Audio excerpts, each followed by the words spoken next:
Radio, where gamers roll. www.d20radio.com.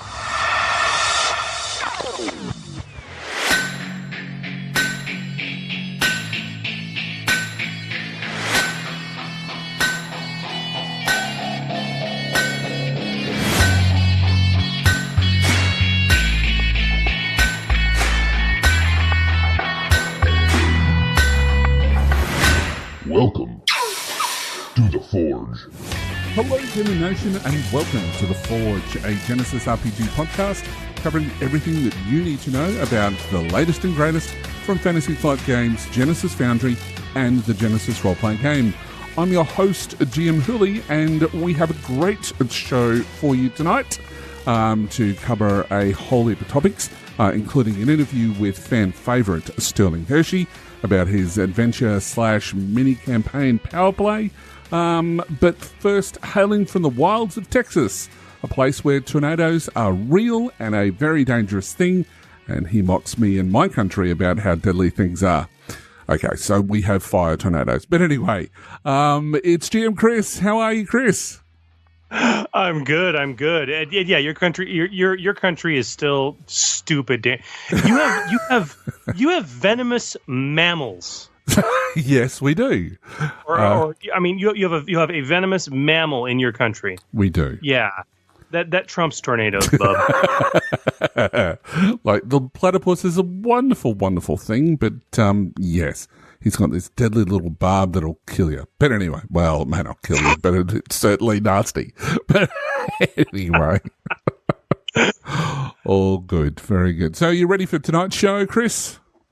I am amped. I'm really looking forward to this discussion, continuing our look at archetype creation. And I'm really excited to talk to Sterling Hershey again, because power play is such an awesome, I don't want to call it an adventure. It's not accurate. Mini campaign, really, when you get down to it. Absolutely. So yeah, man, I'm thrilled, and we've had a lot of interesting stuff being posted up. A lot of great listener interactions. You had an interesting thing in relation to our last episode's discussion with Katrina Ostrander, and design that you posted up on our Facebook page that I thought was absolutely fascinating. Yeah, look, one of the things that really sort of hit a high point for me when talking to Katrina was talking about the audience.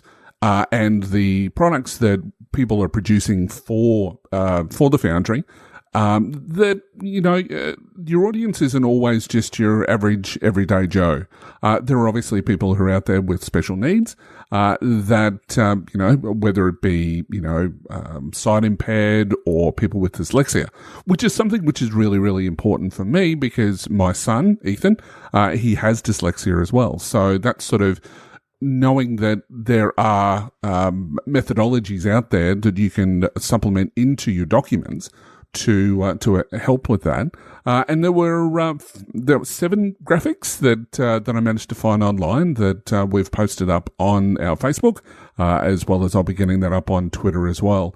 And it's a fascinating read. It's specifically it's more to do with website design. But there are certainly some elements in there that the people can take away and maybe implement when they're doing their documents for Foundry as well. Absolutely.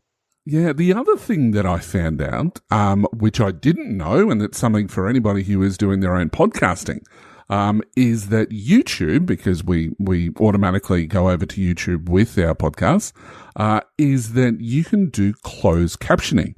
Now, obviously, there's a lot of people that are hearing impaired, and I was only thinking about this the other day, that people who are hearing impaired can't necessarily listen to the podcast or any podcast, and how would that happen? And so I did a little bit of research, and yeah, YouTube has got closed captioning in there, and it's just a matter of going in and into the YouTube studio and activating it. So because we do 3.5-hour podcasts, it's going to be a little bit of work, but, every spare minute I've got, which I don't really have much time at all, but I will try to basically get in there and try to edit it, because it's not 100% perfect, but it's an amazing tool. So if anybody does their own YouTube or does their own podcast that goes across, something to consider as well for people who are hearing impaired.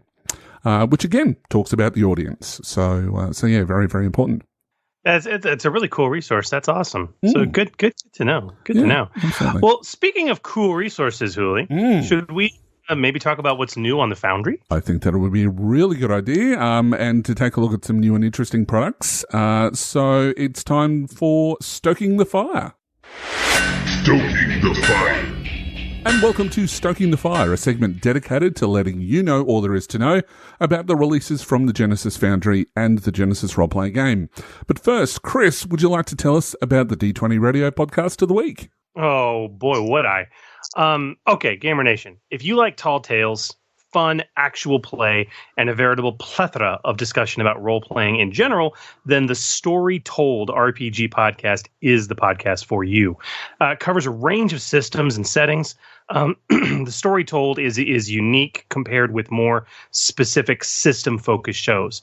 And in their latest episode, guest host Stephen Pope returns to review Monster of the Week. It's a great game. It's a game about monster hunters that uses the Powered by the Apocalypse game engine. It's a really good episode, and if you listen to shows like The Adventure Zone, which I know Hooly does, yes, where they actually play a Monster of the Week campaign, this is surely a podcast for you. There are heaps of fantastic discussions and a load of fun to boot, and you guys can find this show and a lot of great, more amazing gaming and geekery podcasts right now at www.d20radio.com. Absolutely. All right, so let's open up the Foundry Vault and take a look at what's inside. Now, first up, it's Ready Fight's Micro Supplement number 1, Lucas Hankiau, from Keith Capel. Keith's wildly successful unarmed combat supplement, Ready Fight, is something that we reviewed with him on our very first episode. And this micro supplement is the first official add-on for that product, and it's fantastic, to say the least. The micro supplement includes the full details for the NPC adversary Lucas Hankiau, a Muay Thai kickboxer with vicious striking power. It has an in-depth NPC write-up that provides story hooks, motivations, and advice to work Lucas into your campaign and bring him to life at the table. It also gives us brand new talents, including Withering Body Shot, and also a new piece of equipment, the traditional Muay Boren wraps. So yeah, take a look at that product. It's only $1, and Keith's got some fresh art in there, which is really cool. Again, it's up to Keith's regular amazing standards, and it's got some great content in there. So yeah, take a look. I love the way that Keith, and I know that Chris Hunt has also done his supplements as well, where they list each of their motivations as well, which is really, really handy.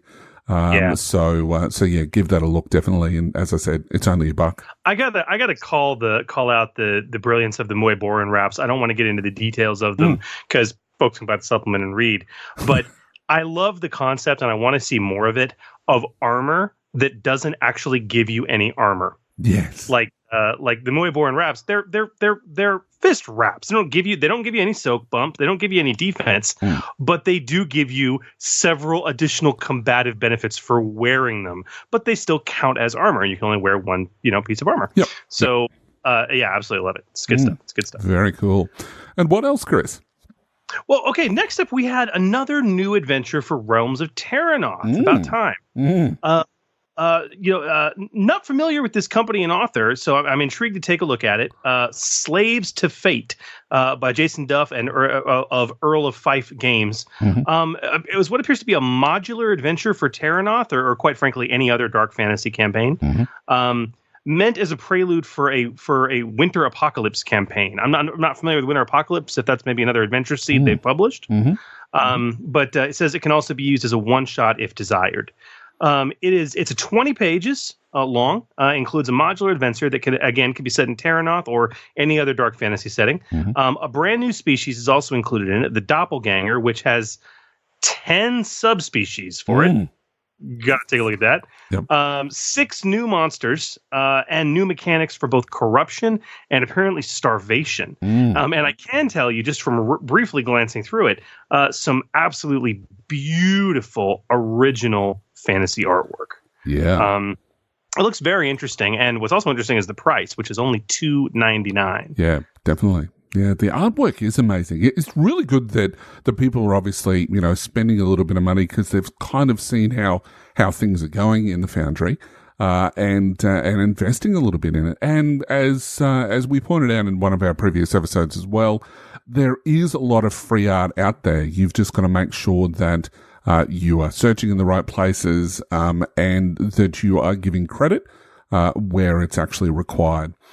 Plus, there's obviously a lot of art that is available on Drive-Thru-RPG as well, which is fairly cheap, and it's really quite good. So if that suits your setting, definitely look at using that as well. Absolutely. All right, and lastly, we have a new release from Studio 404 Games, the Setting Notebook, which is very exciting. This invaluable tool guides any aspiring setting creator to include all the design elements they need to begin their journey to success with their next campaign. Now, expanding on the information contained in the Genesys Core Rulebook setting sheet, this form fillable, I repeat, form fillable, which is so cool. And it provides a place to take down notes on every detail that you can possibly dream up for your next epic saga of a campaign. Now, contained in the book also is a heap of advice on what to consider when brainstorming with your gaming group. And it certainly goes about encouraging players and GM creativity in a very, very positive way, as is come to expected from Studio 404 Games. Yeah. Now, the book itself contains a checklist of all published Genesys skills and talents, a table for creating new archetypes, which totals the XP, which is so cool. And maybe, Chris, we should have used that for this episode for doing what we're about to do, but we'll get onto that shortly. But certainly for future episodes, we'll be using that as well.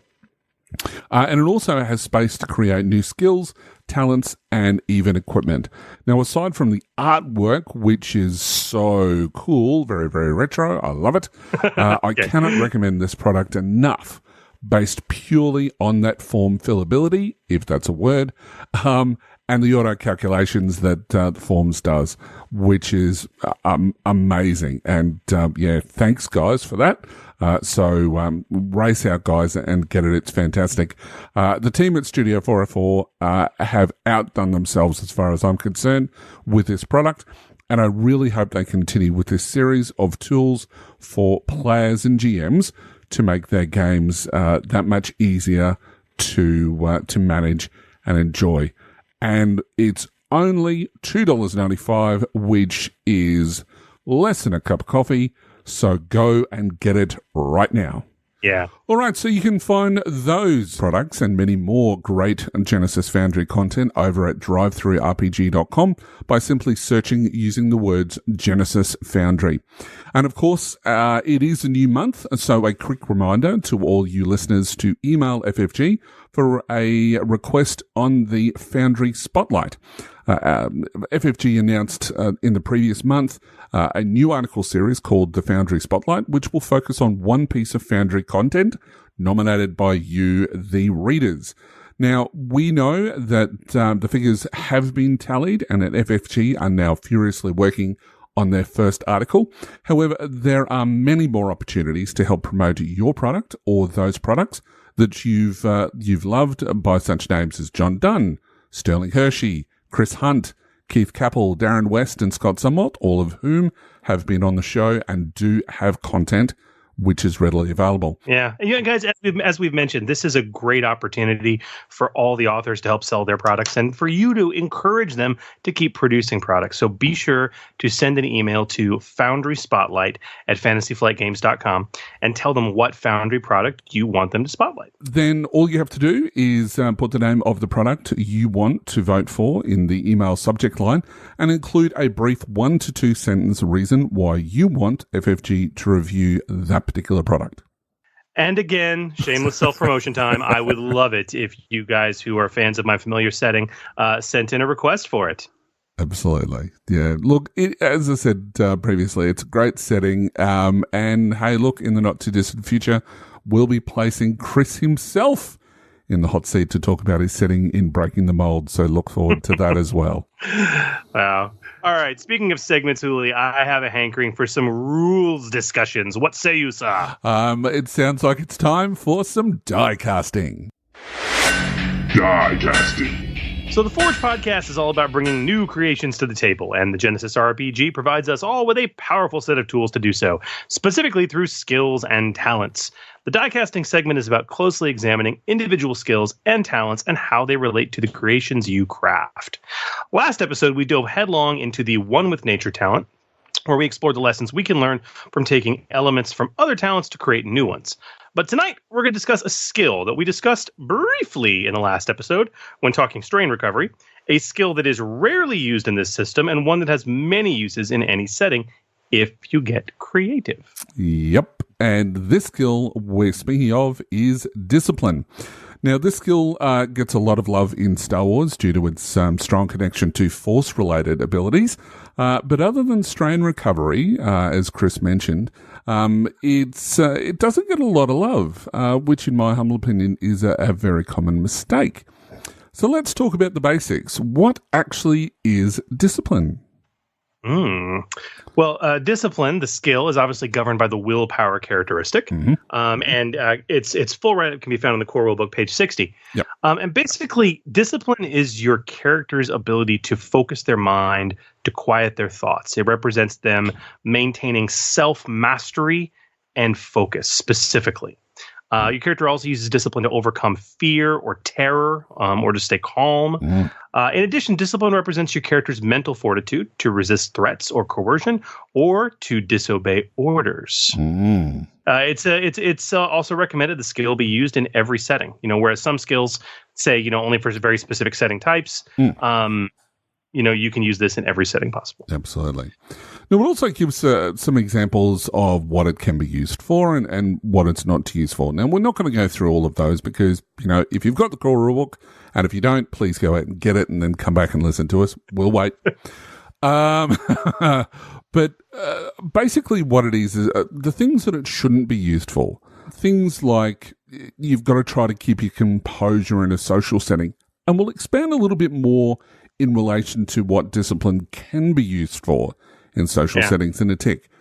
But, if you were trying to keep it all together, such as if you're gambling, for example, a cool check might be more appropriate. Yes. And, if you're trying to discern somebody's lies, that would normally be an opposed check using vigilance rather than discipline. But let's look for a tick about who gets discipline. Now, there's quite a number of careers that we see in the core rulebook, Realms of Terranoth, as well as Shadow of the Beanstalk. There's entertainer, healer, leader, tradesperson, hacker, knight, priest, starship captain, and wizards. Yes. So there's a whole heap of them that get it in the core rulebook. Those tend to fall into some very specific categories, though, which we'll come to. Yeah, absolutely. And then in Realms of Terranoth, you've got the Disciple, the Mage, and the Primalist. I think that you can read probably something out of that.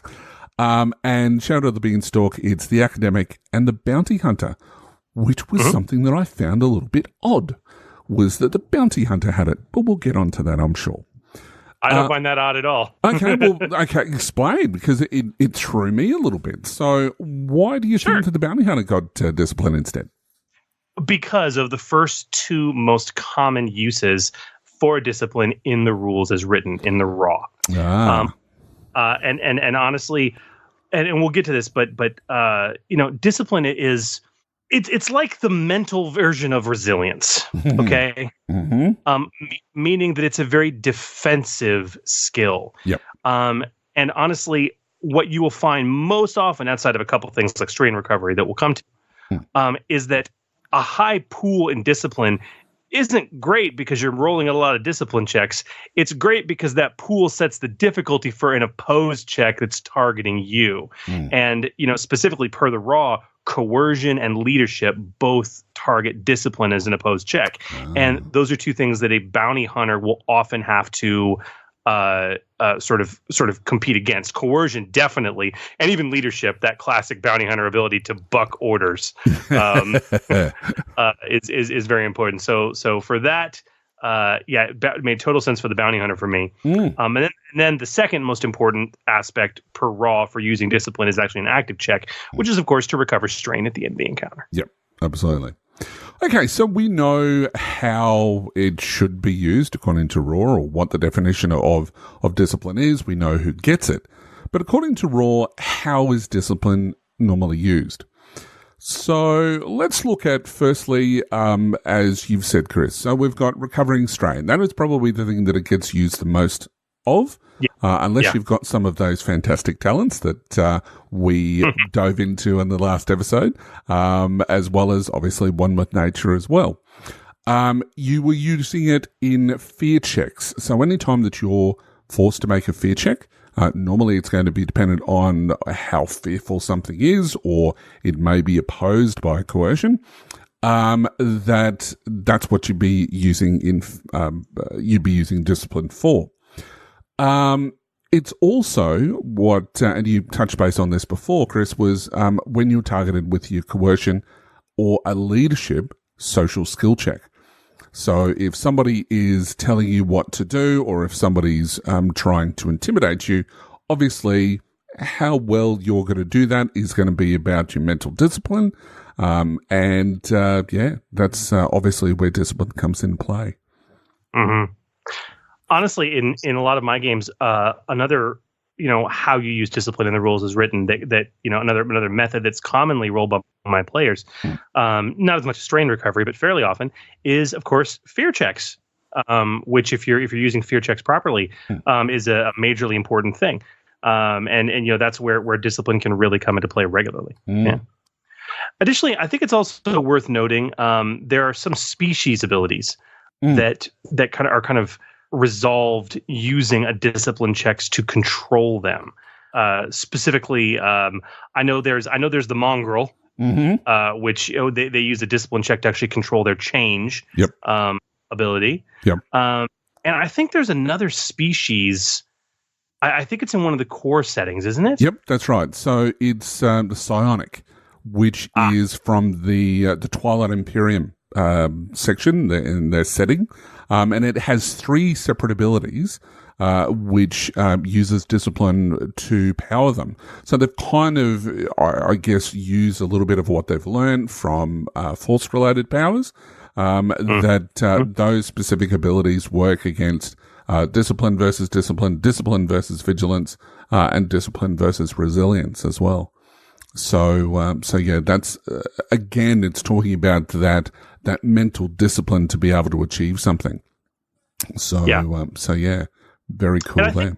I think that actually highlights a huge difference between discipline and cool, because they're both used very heavily as defensive skills and setting those opposed checks. But you talk about it earlier, with the exception of coercion and leadership, cool is the skill that's used to oppose other social skill checks.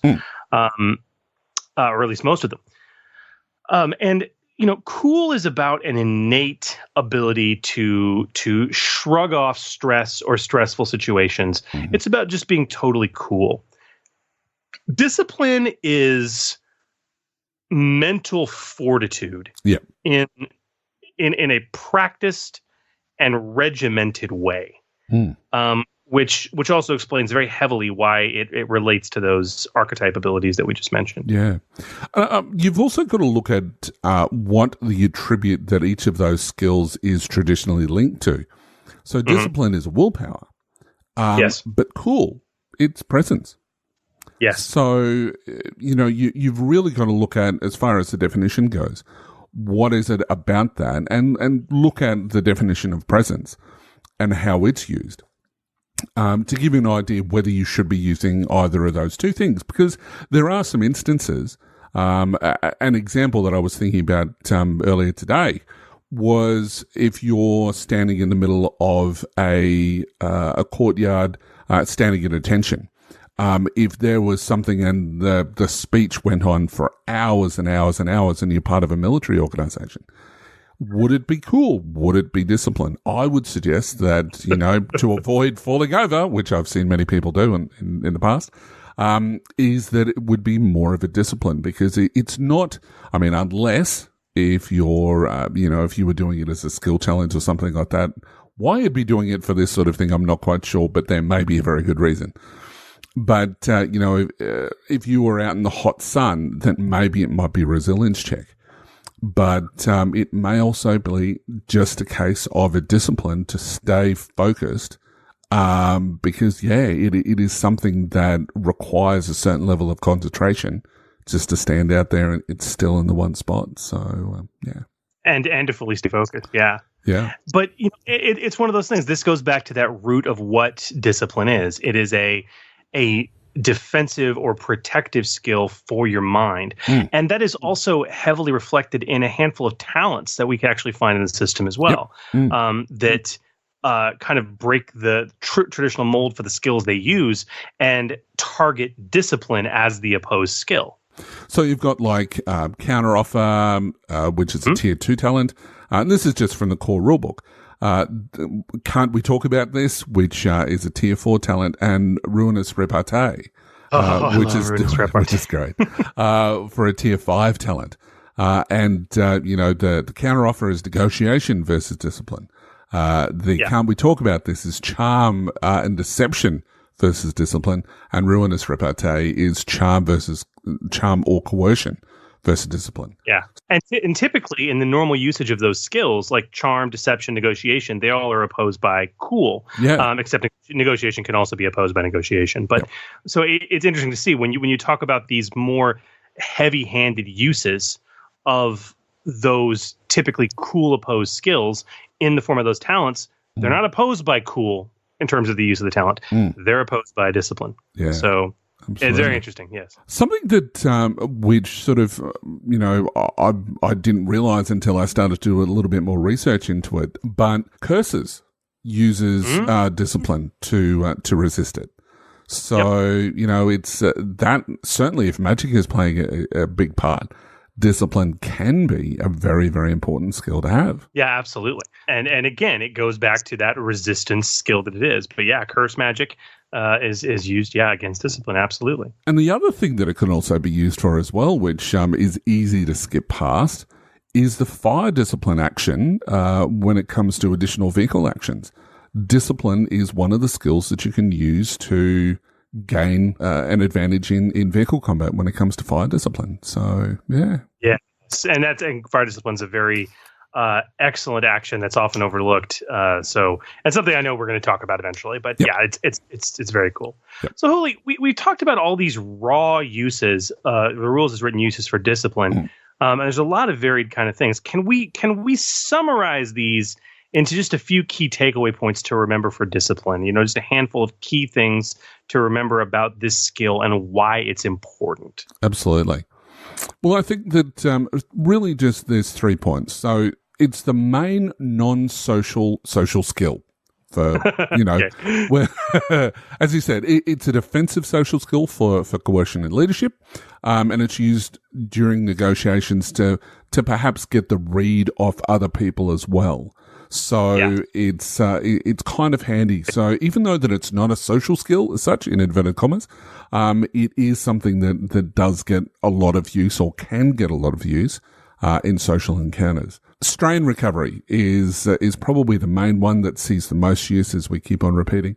But it is something to keep in mind. It's just one of 2 skills normally, unless you've got those extra talents, to let you recover strain after an encounter. And the last one is that it is the mental resilience, as you said before. If we can think of what we can use resilience skill for, such as, it can be used in many of the same circumstances as resilience, as long as they apply to the mind or the spirit of the character. Mm-hmm. That's a great way to think about it. So, okay, Hooly, I'm certain that we can suggest for our intelligent and wonderful and beautiful listeners, maybe some non-standard or non-rules as written uses for discipline that are still very thematic and might fit within the rules as intended. Well, look, one of the things that I think that it could be used for, it's a fantastic secondary skill for magic reskins. And we'll talk about this in a later episode. But magic is a system which is just open to be used for other things. I know that at the moment I'm working on a superheroes game or for the Foundry, and one of the things that I've decided to use is magic for powers. So it seems the most logical sense to use those sort of additional abilities rather than just a, point shoot type thing. That there are other things that can be put into play that are going to represent superheroes better. So that's something. And, the core rulebook also mentions that as well, as we discussed earlier with the psionic, that it's using discipline to power some of those abilities to provide it with certain effects. Yeah. For my money, when it comes to reskinning magic into other things, that as you said though, it's about that secondary skill, because when you get into the additional actions tables for the various spell types that are out there, a lot of those additional actions rely on a secondary skill in terms of the ranks. Yes. Like you get X benefit equal to, for X number of rounds equal to your knowledge skills, what it'll say for magic. And knowledge tends to be the secondary skill that's keyed off of for magic.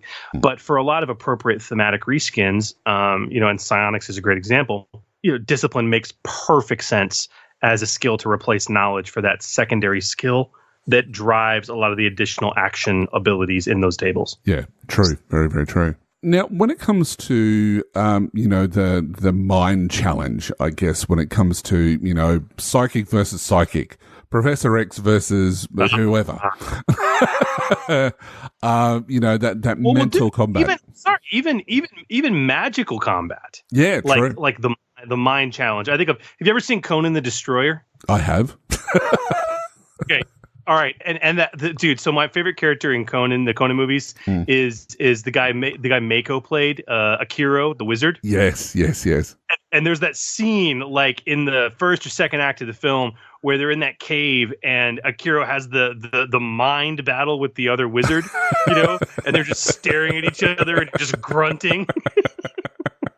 And it was cool. It was a really cool film scene because you're like, you have no idea what's going on in their minds, but they clearly do, and it's clearly affecting them, right? So yeah, dude, having this discipline versus discipline to do kind of this the mind challenge, whether it's that or Professor X versus Psionic Threat of the Week #7.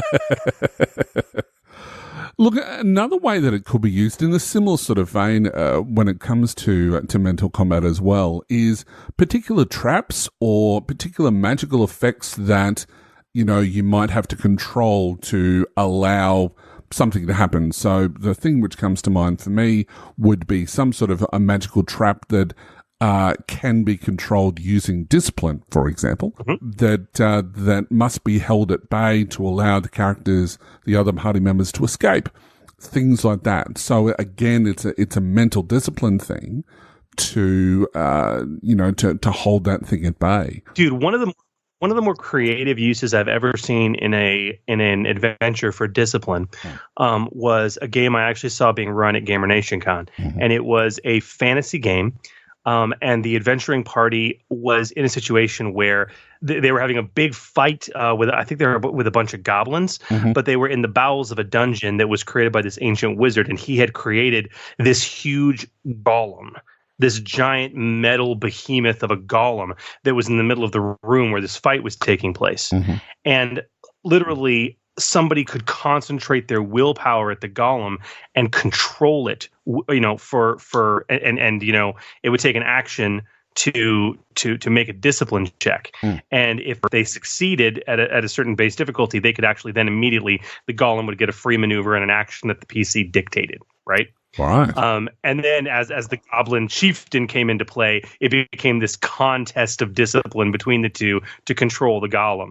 It was a really, really cool and unique encounter and a wonderful way to utilize discipline for something a little non-standard. And that's the thing. Anyone could have done it. And different party members were doing it at different points. The golem didn't care. At one point, the meat shield was even turning and like, trying to focus all its thoughts and energy towards it to make it move. And yeah, it was really cool. Look, one other thing, just very quickly, that I think could be useful is that I'm just casting mine back to, because I've been going through Star Trek Next Generation. I've been binge watching that because I watched it ages ago, and just because Ethan has never ever watched Star Trek before.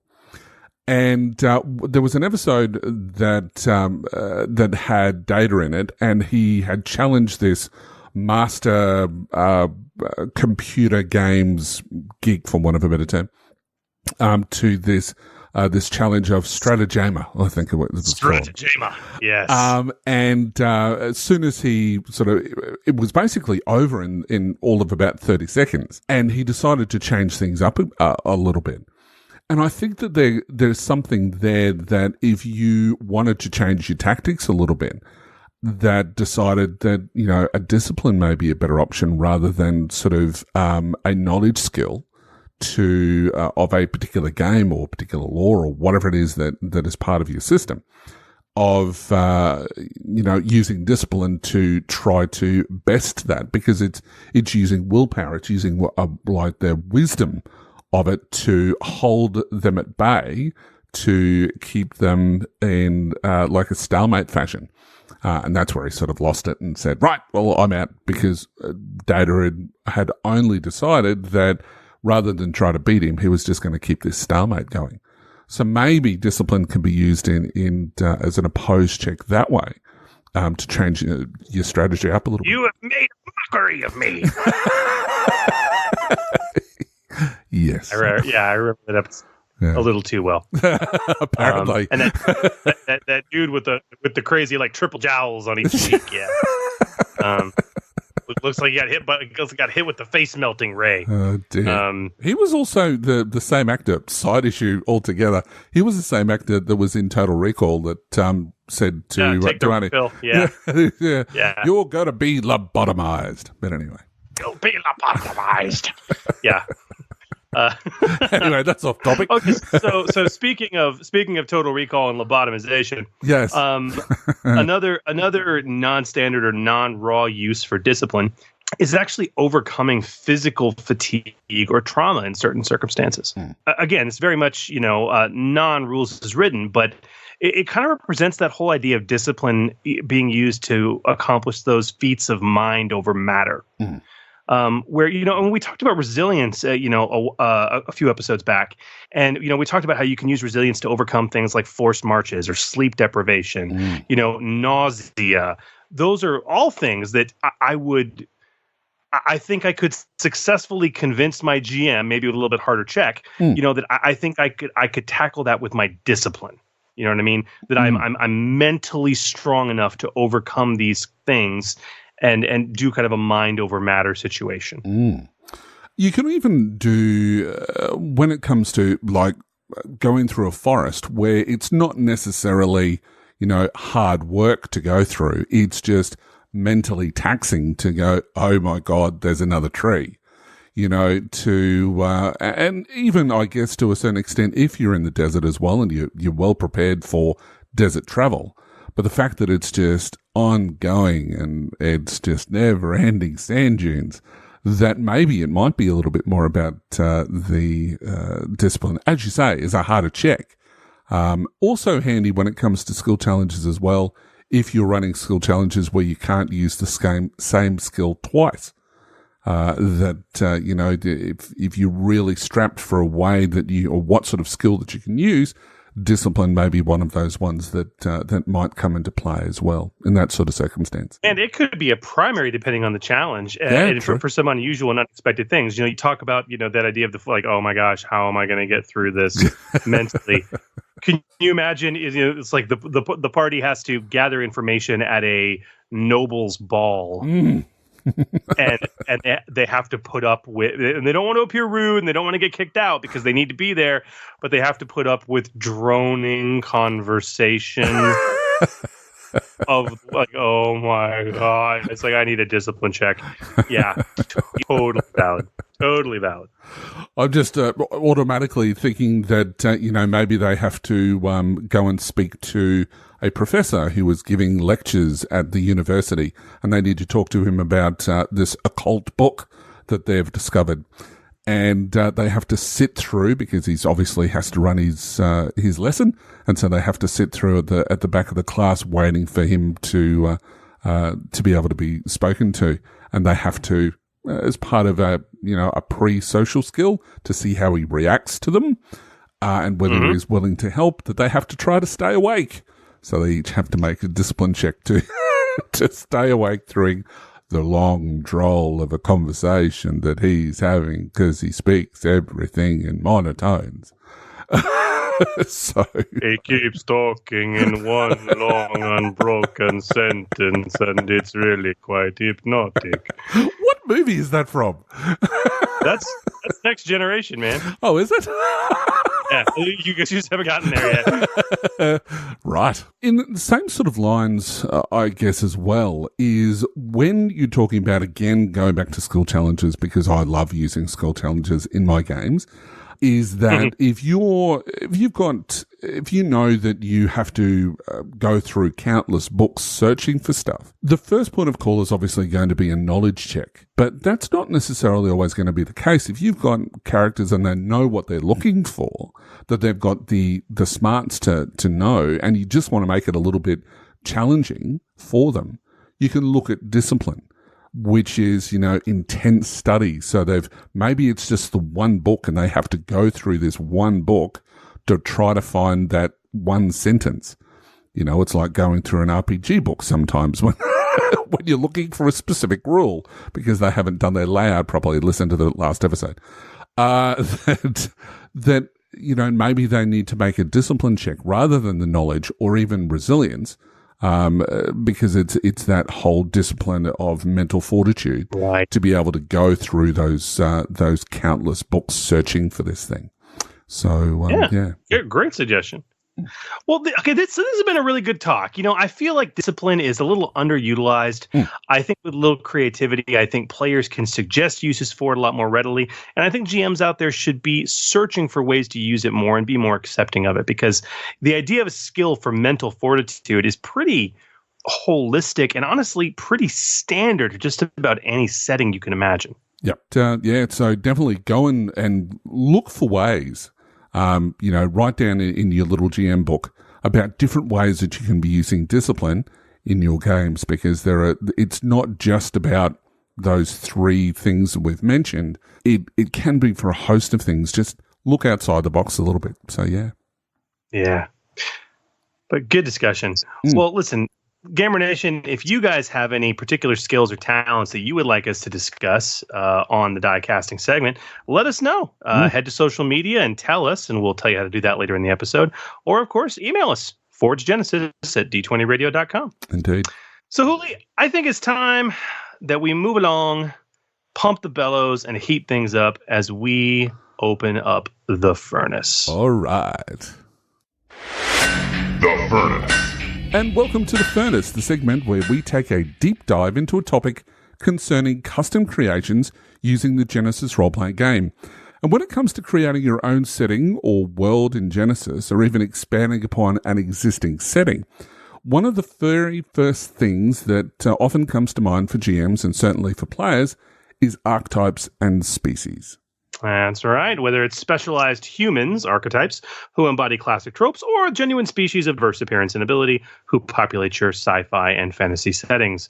The archetypes and species available for players to select go a long way to imparting the tone and feeling of your game.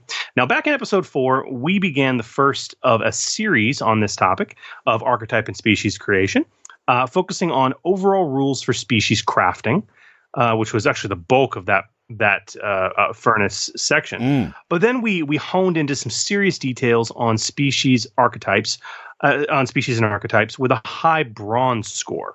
The burly and brawny species and archetypes out there.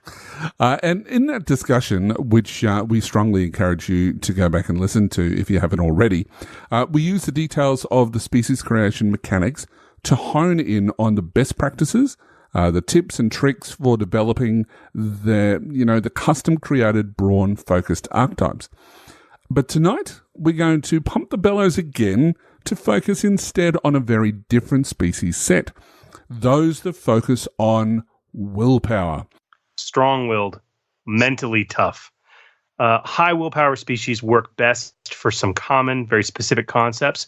And we're going to dig into those concepts tonight, including the best practices to develop your very own species and archetype abilities for those concepts. Absolutely. Now, the boilerplate before we go any further is we will not be discussing the core rules of creating species.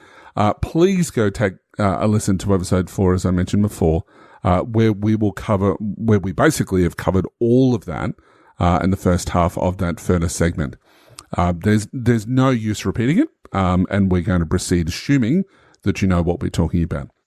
So tonight we're going to take those rules and then apply them obviously to a new archetype and a species focused. As you said, the willful species or archetypes, those willpower focused concepps. Yep. So let's start by talking about that, because much like we did when we were talking about the brawny and burly character types,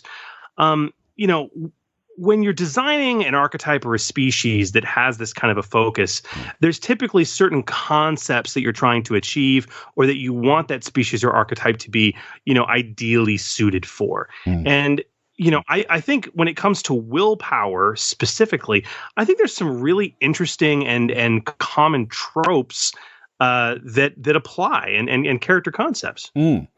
Look, I think the first one, and we mentioned it earlier when we were talking about discipline, that you have the holy man or the priest.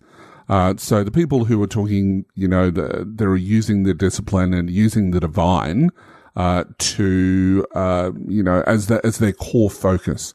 Whether that be, spells, whether it be healing or something like that, or even sort of as sort of your scholarly, if magic doesn't play a part, but they're very, very religious. So, that sort of character is the first one that comes to mind when you're talking about, willpower or wisdom type characters. Yeah, I completely agree. And that's worth noting because the divine magic skill is willpower based, right? So it's if you want to create a species that is a natural divine caster, I mean, this is the place to start. It's also worth noting, and we'll come to this, but high willpower equals high strain threshold, which is important for any spellcaster. Yes, absolutely.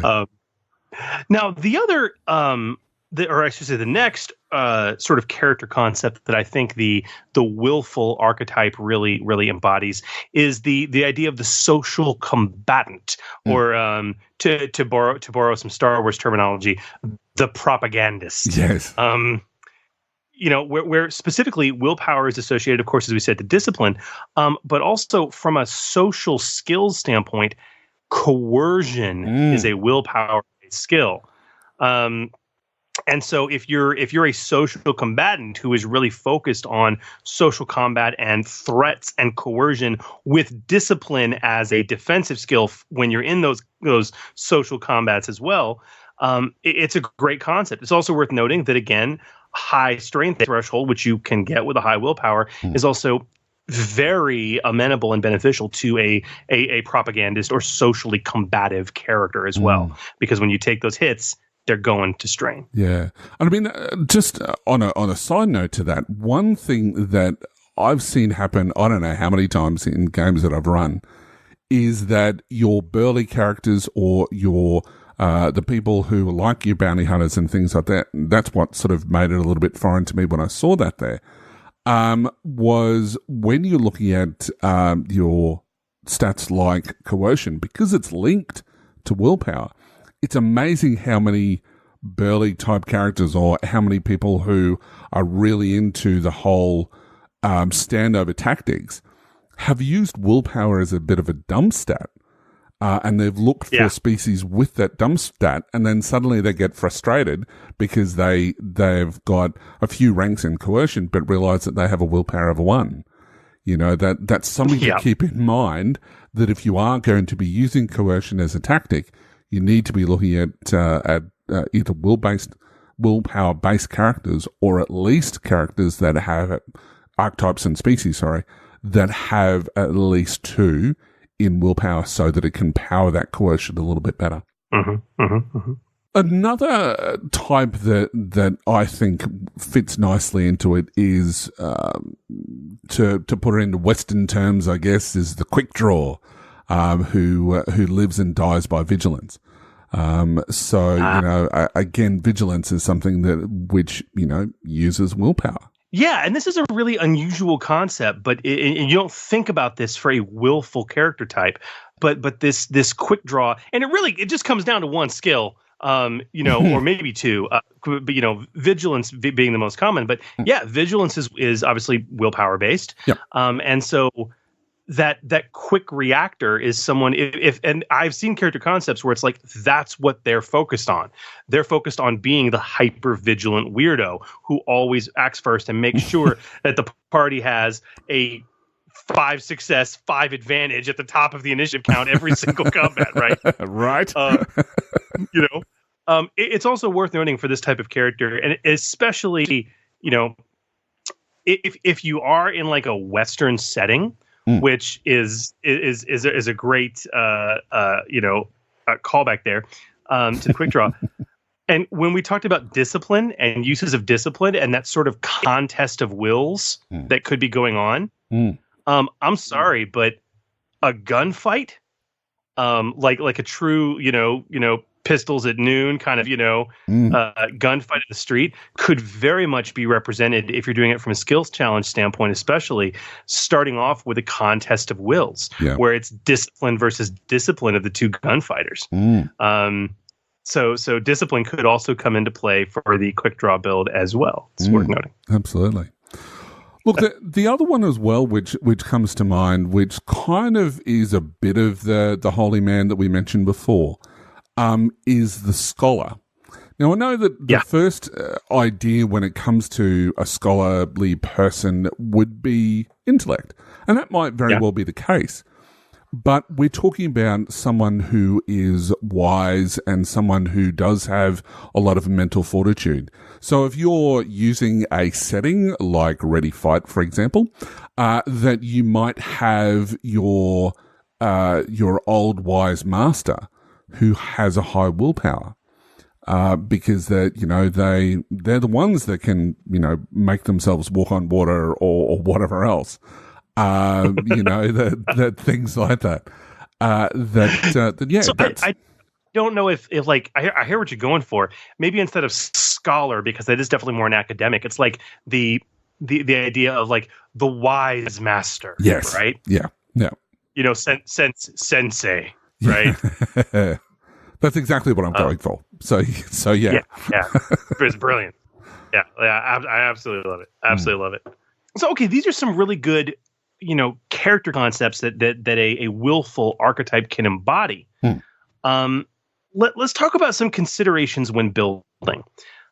So before we get into how we can appropriately modify those 6 aspects of an archetype to make a willpower focused one. Let's start our discussion with stats and characteristics specifically that are not willpower. As we talked about in episode 4 with brawn and burly characters having that dump stat. You've obviously got the situation where we know that 3 is going to be in willpower, and you're going to have all 2s and 1 at least to start with. Where does the 1 go, Hooly? What is the dump stat, the dump characteristic for a willful species? I really found this hard to actually come up with one. The first that you might be thinking of is to go brawn, but I'll prove that that's wrong later on. But we'll get to that. But It's impossibly hard. Like so we go through them. Okay, you say, okay, maybe brawn's the dump, right? But as we talked about when we were talking about brawny archetypes, willpower and brawn have a good linkage because most brawny archetypes have coercion as a skill, right? Yeah, right. So there's a good innate linkage there. Okay, you think about maybe agility. Okay, maybe agility, but then again, when you talk about something like the quick draw archetype, or concept for the archetype. No, that doesn't fit at all. Maybe you think intellect, but then again, when you go to your wise master, okay, or I'm sorry, even the holy man or that scholarly type, that doesn't make sense. And then all you're left with is presence and cunning. And I mean, the thing is, those are socially focused skills or characteristics that are tied to socially focused skills to a very strong degree. Yeah. But so is willpower. It's very hard. Look, my money was on cunning.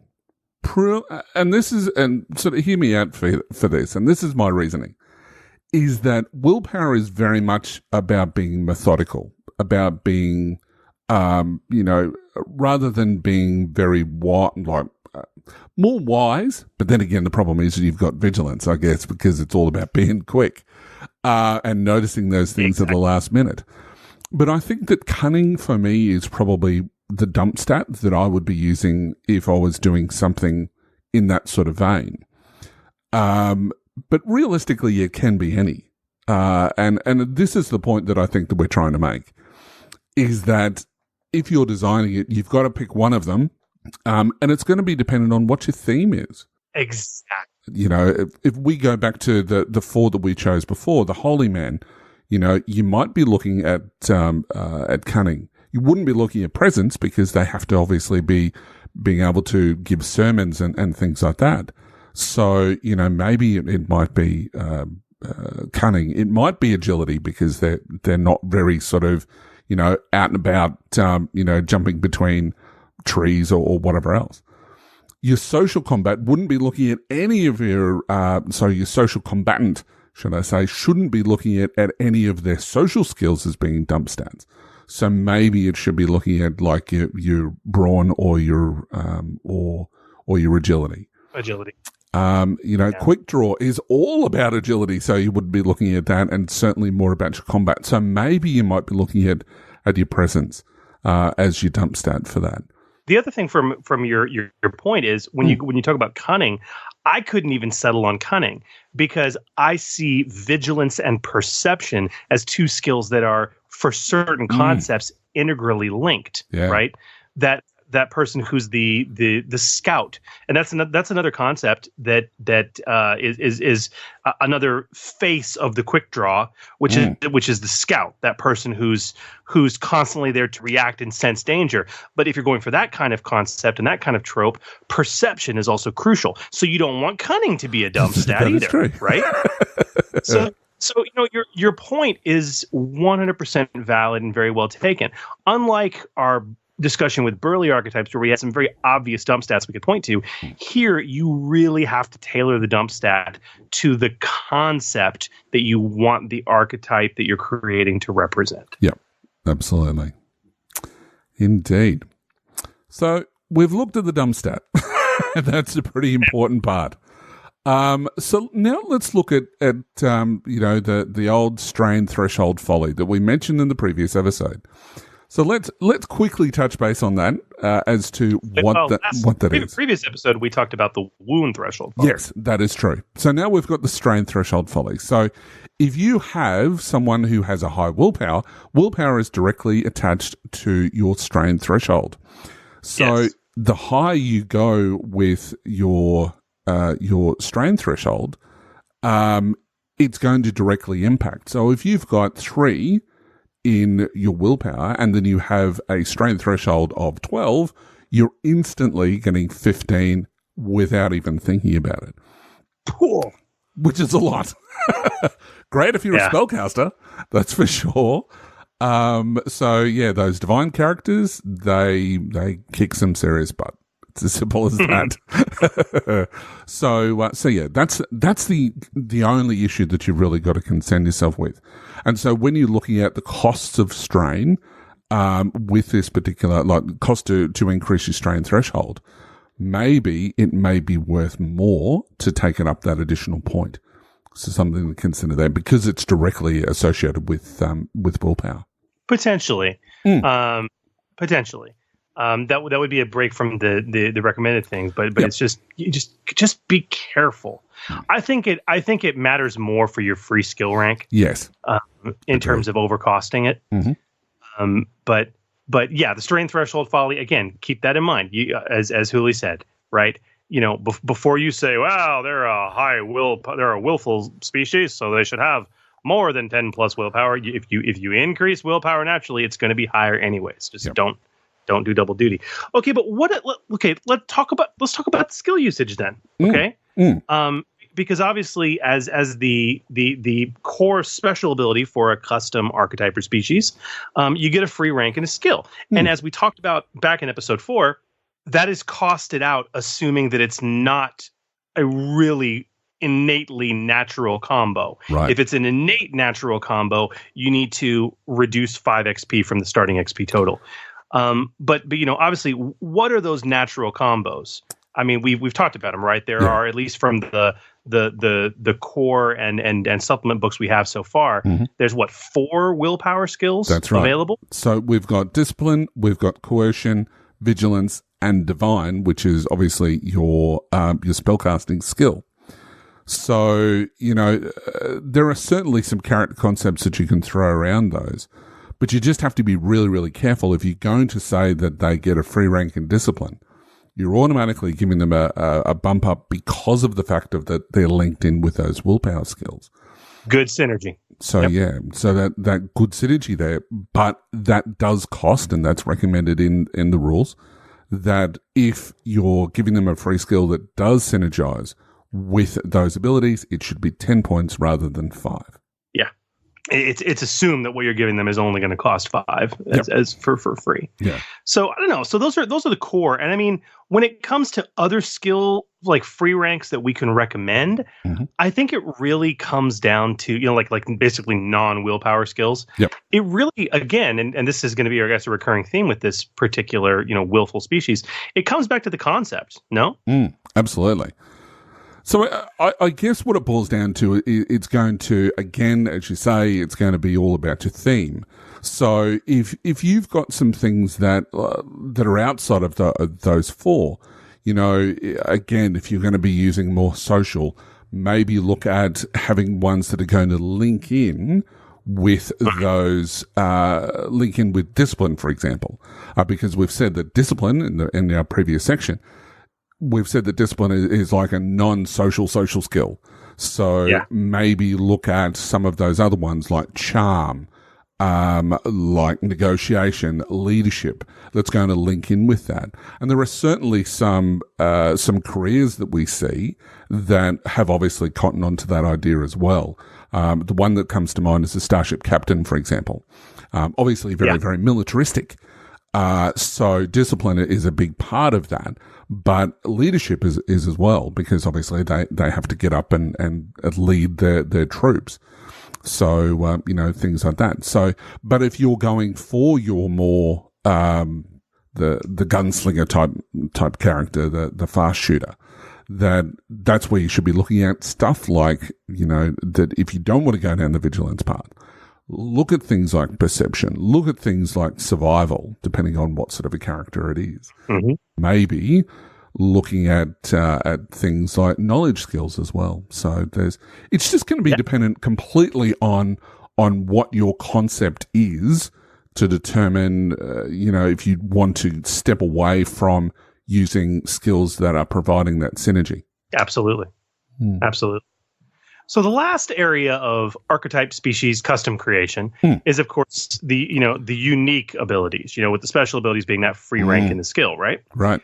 So for unique abilities, for a willful species or archetype, we have a few categories. Obviously, the first is going to be the once an encounter story point driven potent abilities. And interestingly, so far in the Genesys rules, we haven't seen any of these for willpower. No. We haven't. No. But we've seen them for other characteristics that we can easily reskin. The first one is, of course, willpower substitution for other characteristics in skills. So it's like, once a session, spend a story point, and you can make a skill check using willpower instead of whatever characteristics associated with that skill normally, right? Exactly.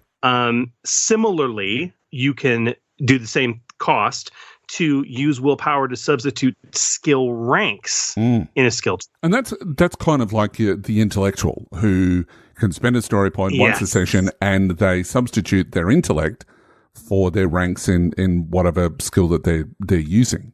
So, to take their willpower ranks across, that's potent. It is. Now, but between the two, I find the latter a little more distasteful when it comes to willpower. Yep. And the reason being from the intellectual ability that you're referencing from the core rulebook, it makes total sense to me. It's kind of like I've read about that. Yep. Okay. Where it's like, you're substituting book learning for practical knowledge, and that learning, that experience is what skill ranks represent. For willpower, that makes a little less sense to me. However, the first option, where you're using willpower to substitute for something else, like another characteristic, I love that option because it's such the epitome of willpower. It's like, I'm going to pick up a gun and my agility is horrible, but I'm going to spend a story point, and once an encounter, through sheer force of will, I will use my willpower plus the ranged, light skill ranks to build this pool, or I'll use my willpower to pilot this ship or lift this boulder, or does that make sense? Yeah, absolutely. So I find that to be very potent and very powerful. Yeah, it certainly fits quite a number of tropes to the at the last minute you've got to get Billy from the collapsing building that's filled full of water that has the pillar that's fallen over onto his leg and he can't escape, to have that type of moment where you are substituting your willpower. It's amazing. It's the mom lifting a car off of her burning toddler in the wreck, right? Yeah, right. I mean that's what it is. Spin a story point there. Okay.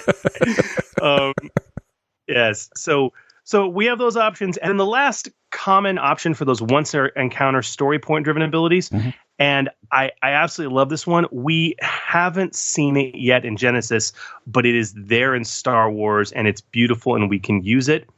And this is instant strain recovery, where once per session, spend a story point and recover strain equal to your willpower as an incidental. Just bam. Very, very, very worthwhile. Yeah, we do see that obviously with Second Wind, for example. But that's talking specifically about strain recovery with ranks in that talent. Not exactly. Not with willpower. So that is something which it would be kind of cool to see, and maybe we'll see it shortly from someone who listens.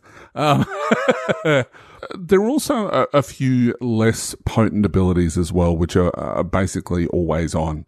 Now we see some of them already in the core rulebook, where we use Fearsome. That's a great example. Where, it gives you basically 5 XP. It gives you a boost, to coercion checks. That would add setbacks for every other social check. So it's really cool for, people who want that character that is always intimidating. But not really good at parties, I guess. So. Well, it's a very interesting point, because Fearsome is usually seen as a detractive ability, right? That's why it gives you 5 XP instead of costing it, right? Yep. That's right. For the archetype creation. But yeah, I mean, in this scenario, if you're making a willful character that's really focused on being scary and coercion, it's actually quite a benefit. Yeah. Yeah, absolutely. And the other one as well is something that we don't see a lot of, but it's things like that provide automatic advantages on a specific, for example, willpower check, which it's a really good 5 XP option, because it's not giving a lot. And one advantage, is still kind of thematic, because, you're gaining a little bit of a benefit, but it's not an expensive option. So it's, again, more sort of rounding off the edges, a little bit of fine tuning when you're designing your character. If you really want it to be, you've got a specific sort of idea in mind of what this character is. And just giving them an extra advantage is on a will-based power check is kind of cool as well. Now, as a note on this, I mean, we first saw the auto advantage starting to be applied in Star Wars for the first time. Yep. Is where it first showed up. So if you're going to do this, and I love this option, right? Where you whenever you roll this skill, you automatically get an automatic advantage added to your, one advantage added to your dice pool results. Obviously it needs to be a willpower based skill, one skill, but it's worth noting, guys, that some of these skills for certain tropes and concepts are going to be much more valuable and imperative than others. And there's one that you should never do. So first and foremost, we went through the 4 skills for willpower. If you're going to do this and you like the idea of that, hey, get an auto advantage on a, whatever, on a specific willpower skill, and you choose that skill should never be divine. Never, ever, ever, ever, ever. Yep. I can just tell you some personal build and experience and creation on this and a lot of playtesting, dealing with magic and custom magic and other things like that. You don't want to monkey with that, because extra advantage on a magic skill check has way too many ramifications.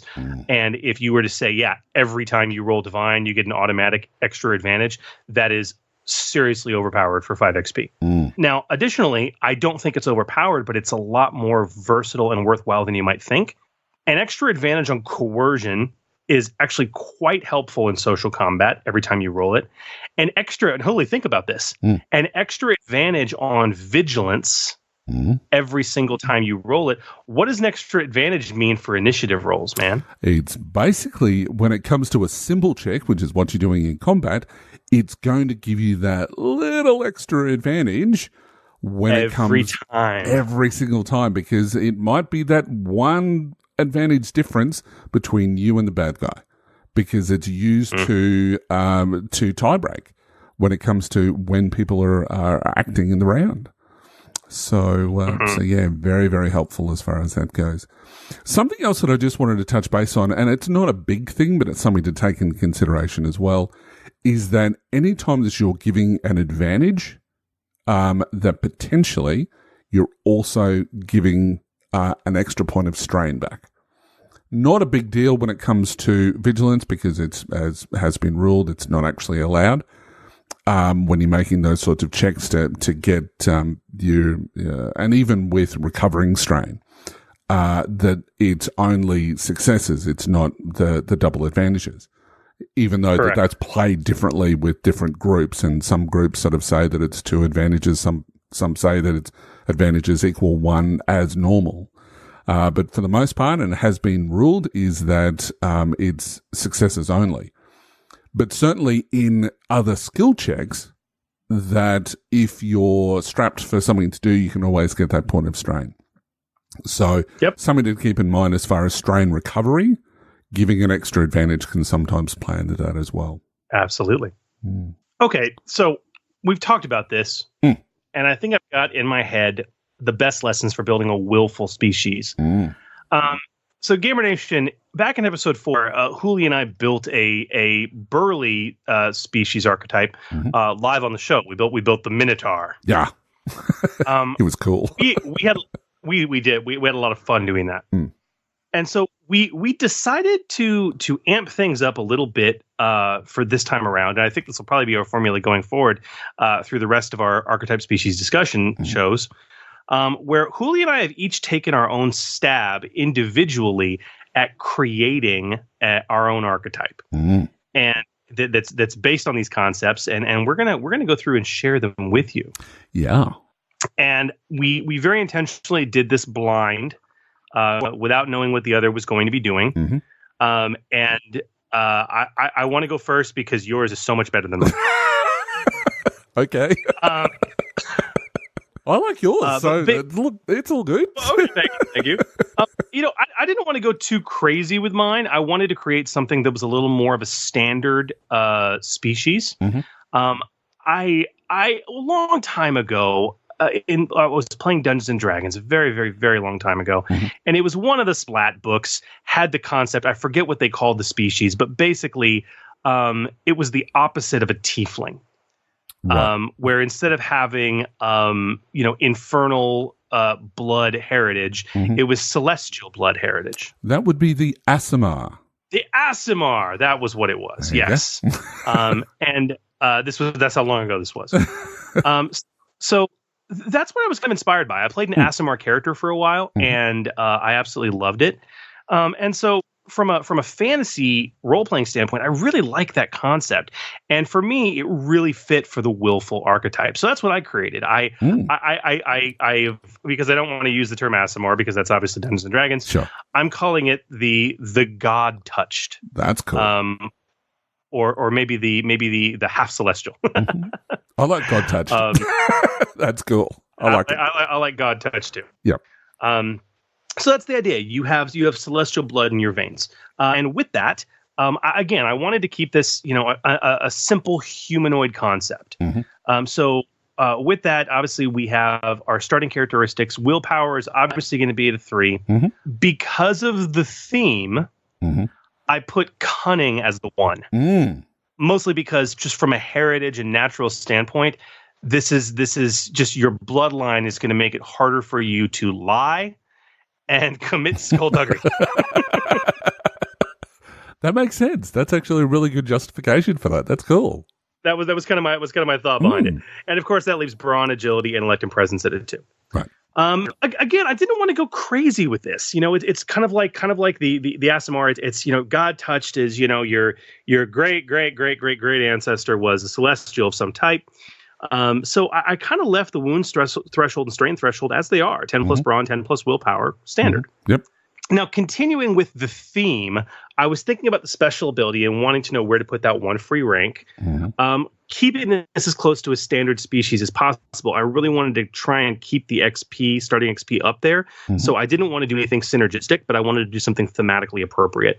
And where I really settled, based on that, was a free rank in knowledge religion, or whatever the representative knowledge skill would be in whatever setting this is in, lore or whatever it is like that. Yeah. That made a lot of sense to me. Well, what about the unique rules? That's what I always keen about. Okay. So obviously you get 1 free unique ability that's 5 XP worthy without having to adjust your starting XP. And with that, based on the earlier conversation we've had in this show, I came up with a special ability that was a once an encounter story point driven thing, which I'm calling Force of Will. Right. Once per session, your character may spend a story point as an incidental, and if they do so, the next check they make during that term, they count their ranks in the skill being used as equal to their willpower. I did this in opposition to my earlier advice. And the reason I did it is because of the concept itself being God touched or divine.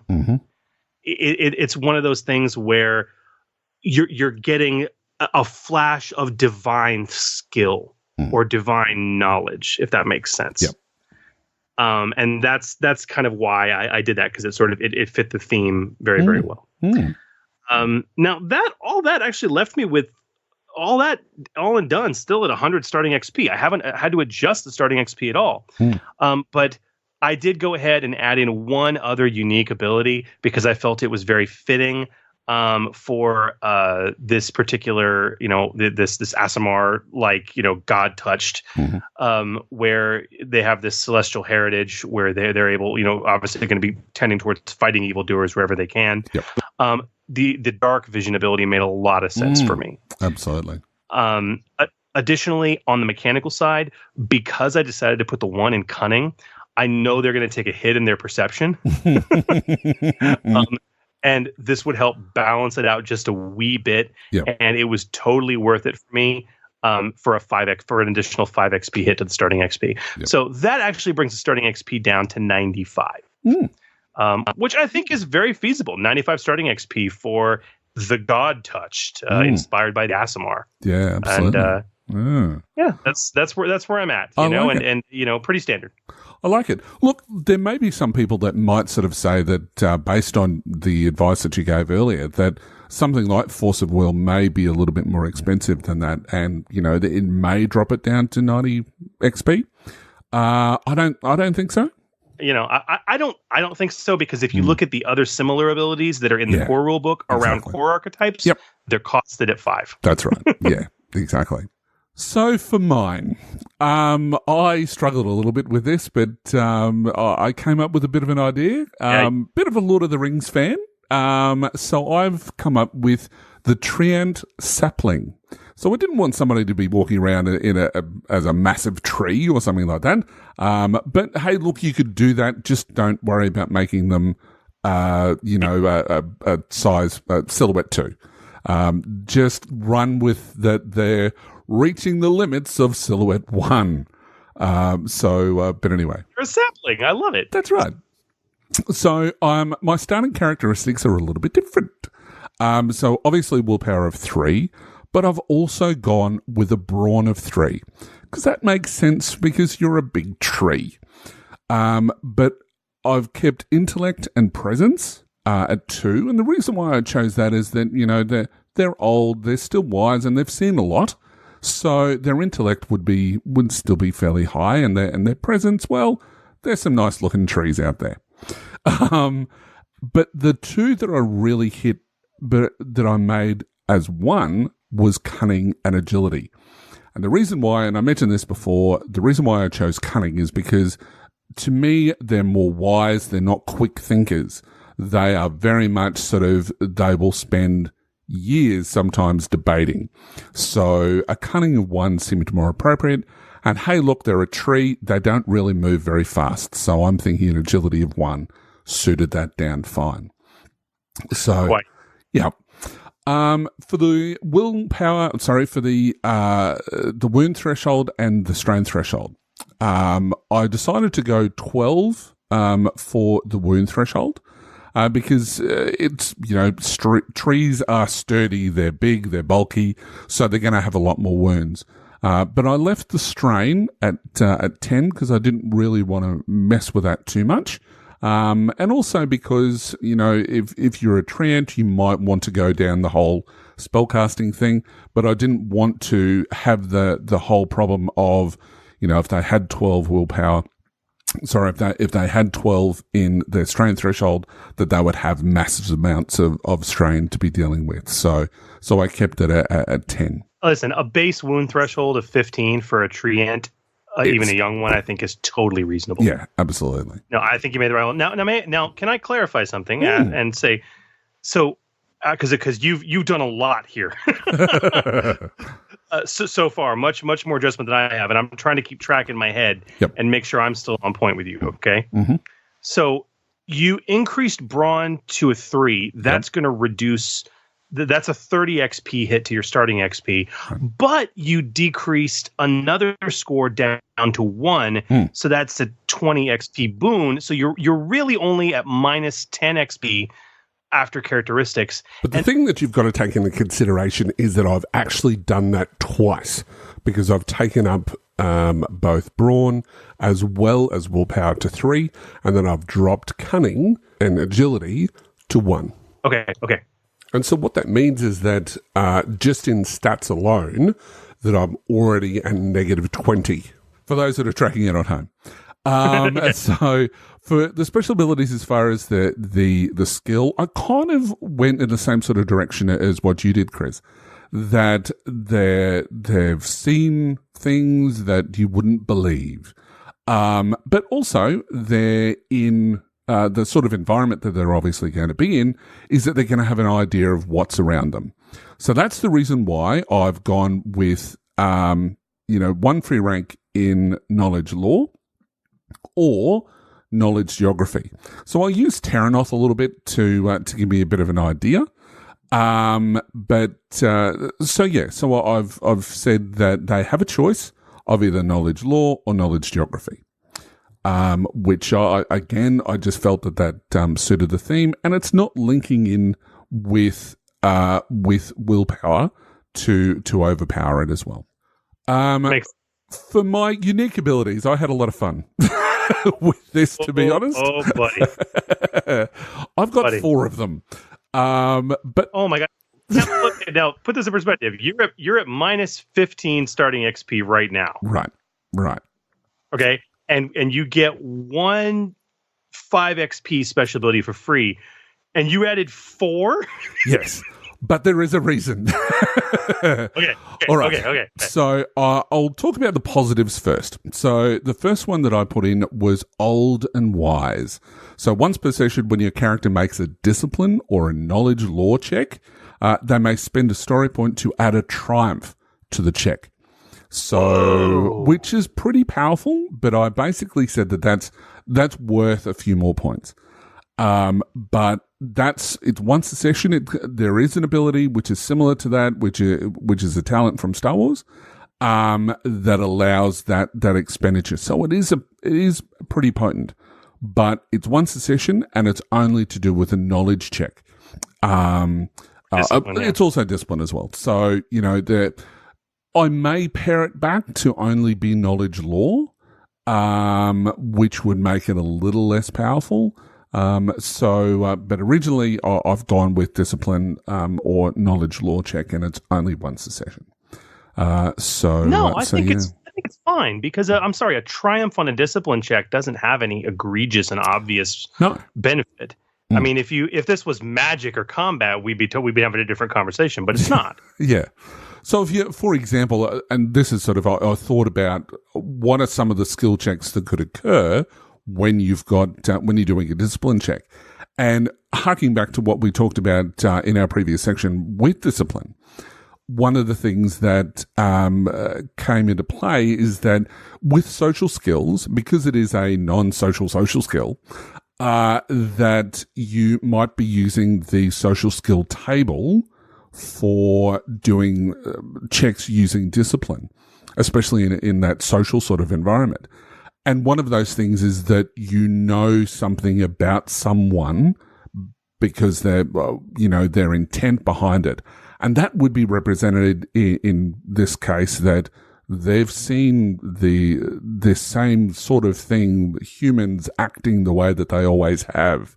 And so they've recognized that one intention that NPC has that may be able to assist in the current circumstance, whether they're negotiating or whatever it is that they're doing, to affect the party's outcome.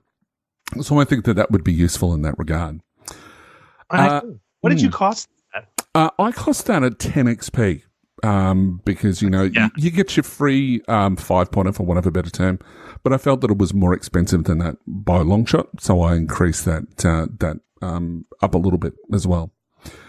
I completely agree. Yeah. So the other thing as well, because, again, Lord of the Rings, I've seen them walking around with the hobbits, that I felt that extra load was appropriate, so that they can walk around with additional pieces of equipment, and things like that, as well as other people.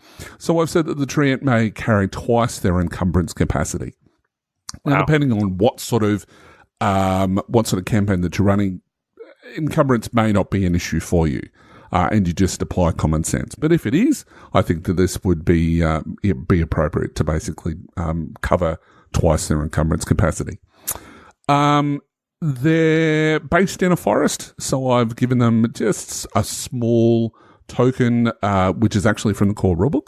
I've called it Forest Dwellers, where your character may remove a setback imposed by forest or jungle conditions, and that's just a 5-pointer. Extra load. What did you cost that at? I cost that at 5 points. I would agree with that as well. So, Okay, so based on old and wise, considering you're going to get 5 points for free, you're looking at another minus 15 starting XP just based on those 3 unique rules. So you're looking at minus 30 starting XP at this point, which brings you down to 70. But you said you had a fourth. I do. And my fourth is slow and ponderous. So I took a little bit of a page out of Huts, but I changed it around a little bit because I really didn't like the idea of only being able to take one maneuver around. So what I've said is that when your character takes a second move action during their turn, so that's any time that they take a second move action, they always suffer the 2 strain. So you know how obviously if you take in a round, you have an action and a maneuver, and you can convert your action into a maneuver to give you a second maneuver. Any time that they do that, they automatically take that second point of strain. or those 2 extra strain. So if you were doing an action and 2 maneuvers in a round, you'd be taking 4 strain. So you can do it, but it's an expensive exercise. That's a really good balancing ability. I mean, I'm assuming that's obviously got negative cost. What was the negative you costed it at? Look, I costed it at a negative 15 because I felt that it was, it really limits what your character can do. And especially if you're a spellcaster or whatever else, you're losing strain massively. So the problem with that is obviously is that you don't have that strain to be casting your spells. So yeah, I felt that it was a nice hit.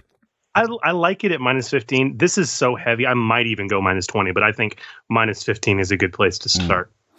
And so that means that leaves me with 85 XP, which is still not too bad. For such an unusual archetype like this, absolutely. That's great. So if you're playing it as a character and if you do as per what the rules suggest, you could still have 2 4s if you wanted to go down that path, but you're going to be stuck with 2 1s for a very, very long time. So because you don't have that extra, that extra 5 XP that you really needed to be able to get one of those 1s up to a 2. So yeah, if you wanted to go down the path of having 2 4s, which would be amazing, a little bit power gamery, but would be amazing, but you're not going to be able to get rid of that deficit of those 2 1s. So yeah, I think love it. Yeah, I'm pretty happy with that. So obviously, for our listeners who maybe have been following along, but would very much like to see these 2 species that we've created of willful archetypes, is there some place or location that maybe they can go and find them written up in a beautiful Genesys style format? Yeah, absolutely. They can go to our wonderful website, which is forgegenesys.com. And we'll put the link up as we always do in all of our social media as well. So, yeah, go and check that out. And let us know. Give us some feedback. We'd love to know what you think, and how you would improve, or maybe you can share some of yours as well. Those are my favorites. Those are my favorites. Absolutely. Cool. Love it. All right. Well, we've created a whole heap of stuff, but there is somebody else that I know that has created way more stuff than what we have. And he's amazing, and I love talking to him as well. So should we bring him on into our next segment? We only talked to him last month, but quite frankly, it's been far too long. So yes, let's break the mold with some silver chocolate goodness. Breaking the mold. The Genesys Foundry is an exciting community of fan-created content for Genesys. New settings, new rules options, adventure and campaign modules, and much, much more. But some creators go above and beyond, subverting our expectations and breaking the mold with their work. Our Breaking the Mold segment is dedicated to showcasing an exciting offering available right now in the Genesys Foundry as we separate the pure alloy from the slag and point you to the best content out there. Now, tonight's guest is one of the most experienced and award-winning authors currently writing in the industry, in my opinion. I'm a bit of a fanboy, but that's a side note. In addition to his scores of published works and numerous major RPG companies, he's an experienced Electrum and Mithril level seller on DriveThruRPG and has 2 titles currently in the Genesys Foundry. He joined us as a keynote guest on our recent episode 5 to discuss Adventure Seed creation, and is joining us tonight to talk about his best-selling Android adventure on the Foundry, Power Play. Now, we are proud to welcome back to the show Mr. Sterling Hershey. Welcome to the show, or welcome back, should I say. Thanks. Good to be here. So, Sterling, we got to know you quite well back in episode 5, where we kind of discussed your introduction to the industry and the hobby and all the work you've done. And clearly, that experience has been leveraged quite heavily for your Android adventure Power Play, although I don't know if I want to call it an adventure, but maybe we can talk about that. And so obviously that Power Play is really that product that's out there right now. We'd really like to highlight tonight. Now, firstly, Hooly, this Power Play is an incredible product. Indeed. It basically grabs a hold of the Android setting so well.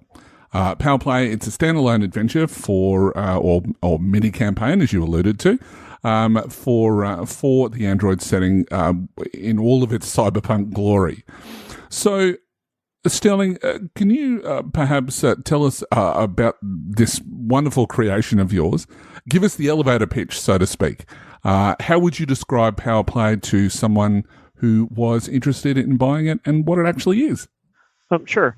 So Power Play is, I'm calling it a mini campaign, and we can talk more about that in a little bit, but basically a series of adventures that, from an Android standpoint, first of all, it takes place on the moon, and it is basically, there is a sort of black market cybernetics group that starts to have a bunch of malfunctions associated with it. For one reason or another, the characters go and investigate, and in that process, they are pulled into what turns out to be a much bigger scheme involving criminal organizations, a couple of or a big corporation on the moon, and a power struggle within some of those factions. And so it's really set up for 4 to 6 players, moderate level, probably not brand new players, although you could adapt it to that. Sorry, brand new characters, not players. And if things develop as the adventure goes, the players hopefully have the opportunity to have a big influence over how this struggle between these different elements, what the actual outcome is. And depending on how ambitious the players are, they might even be able to insert themselves into it in an even bigger way. Some of it's a little experimental. I'll be interested to see how different groups end up, what they achieve in the end. But we can talk about that also. But it's focused on the moon. I did choose the moon, for instance, because for the Shadows of the Beanstalk, a lot of the elements that I was working on was the Beanstalk, the upper elements of the Beanstalk and the moon locations. So I already had a working knowledge of those areas. And I've always been fascinated with sort of moon stories going back to science fiction. So that's part of why I chose that as a location. Plus, nobody had really. Well, getting an early crack at doing working in the foundry, it was fun to pick a location that obviously hadn't been touched all that much yet. Well, we know he mentioned it in a prior episode. Hooly's a fan of the loonies, so yes, indeed.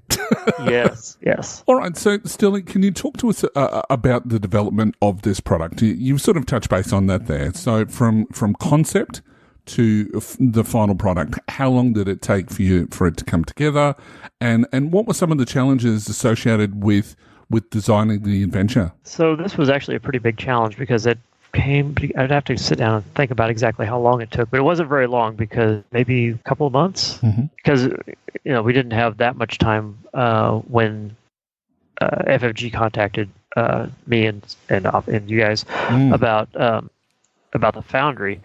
I had already decided to do my other product, the Instant Adversaries product, first, because that was an idea that I had sort of knocking around for a long time of wanting to do something like that, and never quite at the time figuring out what that would be. With the foundry coming up, it was like, okay, well, I could really get in there and develop that, and it really came out the way I really wanted. So it was really nice to develop that through. But that was not. It was an interesting product and potentially, useful to a lot of people. But I also wanted to do an adventure, and plus, again, having the opportunity to sort of get in on the ground floor, having had that opportunity on DM's Guild, I saw how big of an opportunity that could be. So I definitely wanted to have something more than just the Instant Adversaries. And so after Instant Adversaries, I wanted to go ahead and do an adventure, and of course that meant either something generic. I wasn't prepared to create my own setting, not in that time frame. So it meant either Terranoth or Android, and obviously I do a lot of sci-fi.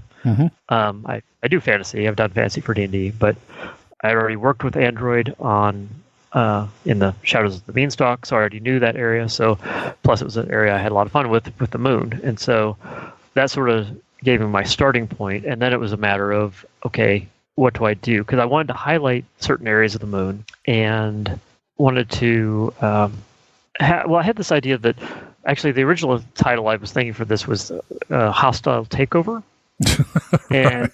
Once I started looking into that, I knew that was a pretty generic name in a lot of ways, and so not that Power Play isn't, but when I started looking around, that name had been used for some other things, and I was like, well, I want to be a little more unique, and so Power Play, albeit still fairly generic, still got the idea across. But this idea was that this hostile takeover of, okay, what happens if the players get a chance to really get deep into this corporate struggle between some factions within one company, and what if they get the opportunity to become kingmakers, essentially, if things work out correctly? And that was the genesis of it. And then from there, started developing just different ideas about, okay, what does this company do? It's on the moon. Do I want to use a company that's already there? Probably not. I get more flexibility if I do my own. And sort of settle on the cybernetics, because again, the cyberpunk kind of thing. So it was fun to be able to sort of pull those elements together. And then once I had that, I developed. I don't want to get into too much spoiler material, I guess, but once I developed the two different sides and what was influencing each side and how sort of some of the criminal activities were working, that helped me put together the storyline of here's how the players learn about first get involved in it. Here's the things that they learn, and here's what might send them into the next adventure, next section.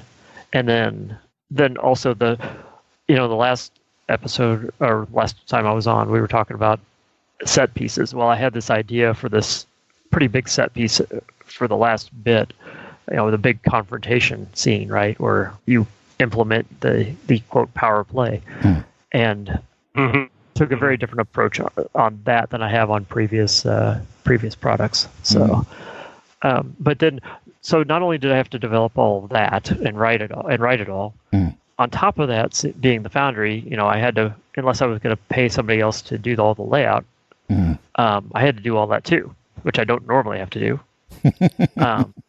As a freelancer, you just write the content and give them to people who do worry about all that. Somebody else, and a year or so later, it comes out. It just happens, I guess. It's like magic. Yeah. So anyway, I had a crash course in InDesign, which I do a little bit of for my used off and on at work, but never to this level. So I dove right in to that, and I had to do that anyway for the Instant Adversaries book. But obviously, since it was Android, all the pages looked more like the Android stuff, and so I couldn't reuse the generic pages I already had from the template for the. So I had to do my own stuff, and then eventually you run into things like okay, the art I got a break on because I got to use Fantasy Flight's art that they released. Yes. And I definitely took full advantage of the fact that I had first crack at that, or at least we had first crack as the. But when it came down to the cover, for Instant Adversaries, I'd found a cover that I found a piece of art that I really liked, and was really inexpensive as a piece of stock art. I really struggled finding anything that was going to work for the cover of Power Play, and so I of course ended up making the cover myself. Which of course led to a whole lot more time than I didn't really originally plan on. So yeah, my free time was consumed a lot by just powering through all of this to create the product and get it edited and ready and up there, all that stuff. But it was fun, and I liked the way it came out. And yeah. Just on that, can I say that as far as the layout that you've done, if you've done this yourself, Sterling. Well done. Yeah. It's amazing. It's great. It's and there's a particular part of the layout that I'm going to give you as many gold stars as I possibly can, because it's something that obviously we don't see much in the way of adventures that have been produced by Fantasy Flight Games, but it's something that you've chosen to do, and we might talk about this a little bit later on, but actual computer systems and how they're laid out, amazing. It's really well done, and you've got a couple of them in there. So, we won't talk about it because it might be, filling into spoiler territory. But I can talk a little bit about them. I mean, I did decide to include basically the systems for the different areas where somebody was likely to be poking around in. Mm-hmm. And I will say some of it's relying on like experience from like Star Wars adventures where people are trying to slice into control panels whenever they see one. And, players never do that. They never do that. And knowing that, slicing, I'm already talking Star Wars, hacking can be a big part of an Android game. I wanted to definitely provide more information about what was out there. And the way FFG has set it up with their different the different schemes of authenticators and barrier ice and stuff like that. It was fun to sort of develop those, and it's something that I think the GMs can get a lot of use out of, and yet it's still not something that there's a couple. I guess there's one that's pretty big, but the others are fairly small, so they're not taking up a ton of space. So this actually leads into one of the things that we wanted to talk about, and we may have already answered the question, is really what makes this offering different from other adventures we're seeing on the Genesys Foundry. And, from your perspective, I mean, what can you tell us about that? And at the very least, it sounds like we have some awesome computer options here. Mm-hmm. Yeah, and I will admit I haven't exactly gone and looked at detail. I have seen them, but of some of the others. But I think there's a couple things. One is I did end up turning it into a mini campaign instead of a straight up adventure. And basically, this goes back to that development process of as I'm working through it, I'm like, okay, I've got a bigger story here that I want to tell. Is it really just one adventure or not? And I was bouncing the ideas off my wife, and she said, yeah, no, that's more than an adventure. and so I went with the sort of mini campaign aspect. So what I've done is there's three parts, and each part has 3 encounters. So it's basically split up into 3 essentially adventures with a couple of interludes in between. So you could end up with 5 different adventures, or at least if you really condensed them all, you might do them in 5 sessions. But there's notes in here about giving me GM ideas on how to expand it into even a bigger campaign. So there's that. The other element is actually, and again, trying to stay out of spoiler territory, but the last section where the quote power play actually is set up to occur. There's a lot of skill checks involved, and there's a lot of things that can happen. And so, actually going back to some of the adventure seed ideas we talked about previously, these are elements of a set piece, and so they're with a suggested skill difficulty and then possible results. And so I've got basically three different types of power plays, anticipating how the PCs might approach the situation. And I'll be it's experimental on my part. I haven't really done something quite like this before, and so I'll be really interested to see over time what people think about it. Because I knew this final encounter would have a lot of unpredictable elements in it by this point of the adventure, that I wanted to give the GM, here are the basics of things that could happen during this scene, and without completely laying out the entire encounter like you might in another adventure. I will say I was a little bit inspired by this. If you've seen the Outer Rim, Star Wars Outer Rim board game that Fantasy Flight actually put out earlier this year. They have certain what they call jobs in there, where you're a smuggler and you're trying to do something, and where they had on the card, they basically have a series of skill challenges, essentially. They were line by line. And I was, at the time, I'd seen that and I was working on this. I was like, I wonder if you could adapt that to a bigger kind of element, and seemed to kind of sync up with these ideas I was having about how to manage this final scene. So it's much, where they were literally fitting into one card, one line on, or several lines on one single card. I was taking up pages, but and with more detail. But that's kind of where it seemed like a mechanic that could work. And plus, we've already got skill challenges of various kinds in different RPGs, so it's not totally foreign to RPGs by any means. Yep. But it did serve as sort of that spark of an approach. Because to have it broken down into the 3 sections, again, I'm not going to go into specifics, but to have, the task or the incident that's occurred, then the suggested difficulty for that, and then the results of that is just, it's inspiring design. And I would encourage anybody that does create their own adventures to perhaps adopt something similar to that, because it makes it nice and easily laid out for people. It's a visual thing, so people are going to be able to find it quicker. But inspiring. It's great. Yeah, it's basically set up. Each one's set up in a table. So you've got tasks in one column, or a task or an argument you're trying to make in one column. You've got the suggested difficulty versus a particular entity in this scenario, where it's actually got the actual skill checks, whether they're hard, daunting, whatever, and sometimes notes about bonuses or penalties. And then the last column is the possible effects, the results, and the GM can of course use these or ignore them if they don't make sense in whatever crazy plan the PCs are trying to carry out. The other thing is it's all set up as a big social encounter. It can go into combat. Combat can certainly come into it if things get really wild. But it is originally at least set up, and there's a big sidebar. It talks about giving advice on maybe how to approach this as this big social encounter.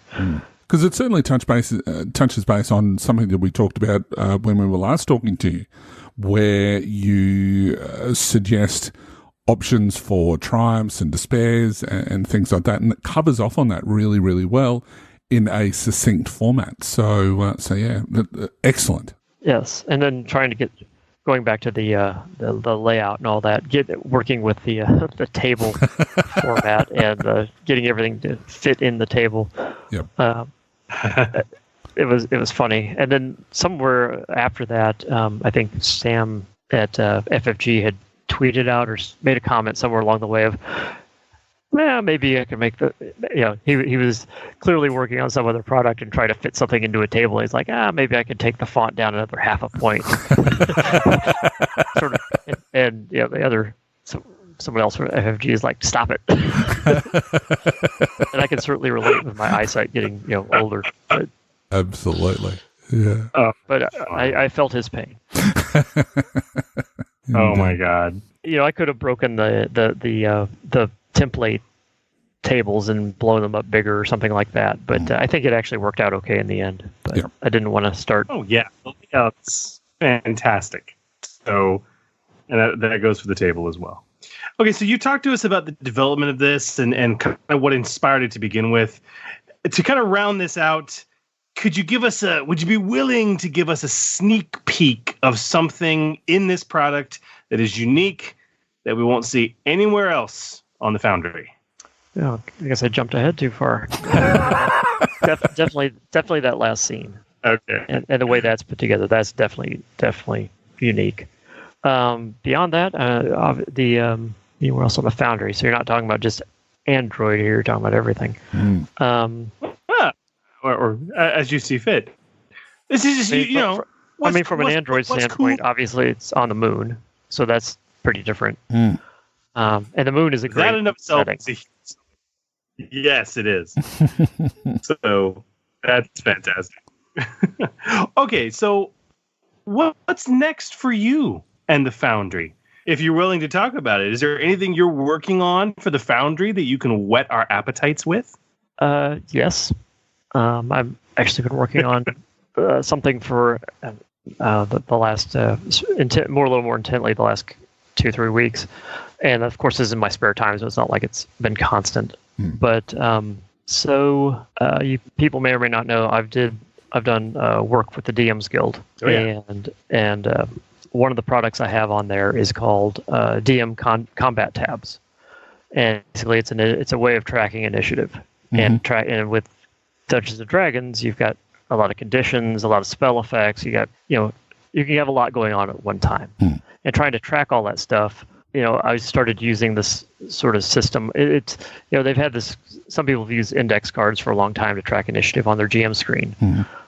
This sort of takes it to the next level with different tabs that you hang up ones for the PCs and the monsters, and then you hang these different condition markers on them as you're running the game. And I was doing this just for my own home game, and then when DMs Guild came along, I was like, hey, I can adapt this to put up on DMs Guild. I've already created it basically for my own use. Well, of course, then once I got into it, it was like, well, then I had to account for people running the game differently than I would, and making sure they had the right resources for that. This game would be great if it wasn't for the players, Well, other DMs. So basically, I'm doing a version of that same idea for Genesys, and a lot of people use markers or whatever, because in Genesys, obviously the system is very different from D&D. In Genesys, you have the basically NPC and PC slots, and so if that's as far as you want to take it, I will have elements for that. But if you want to take it up a step, I'm going to have cards in there again for the NPCs and the PCs. And on the back side of the card that's on the GM side, you can note down the 4 derived stats: the soak, wounds, strain, and defense. And then I'll have tabs for, hey, this character's getting a +1 boost die. This character's, whatever it is, critically injured. And then another tab for showing whose turn it is. And so there's kind of about 2 or 3 ways you can use this. And you can use all of them, or you can just use the PC and NPC ones, not worry about all the rest. And since it's a PDF, you can print out whatever pages you want. On top of that, it will also it would have been up already if I was just doing a Genesys version, but of course I'm doing a Genesys one styled for Genesys, one styled for Android, one styled for Terranoth, and maybe 1 or 2 others. Nice. Cool. And so, nice. I'm also not making any guarantees, but I might update it for future settings that may come about. That will entirely depend on how well it's selling and how much time I have.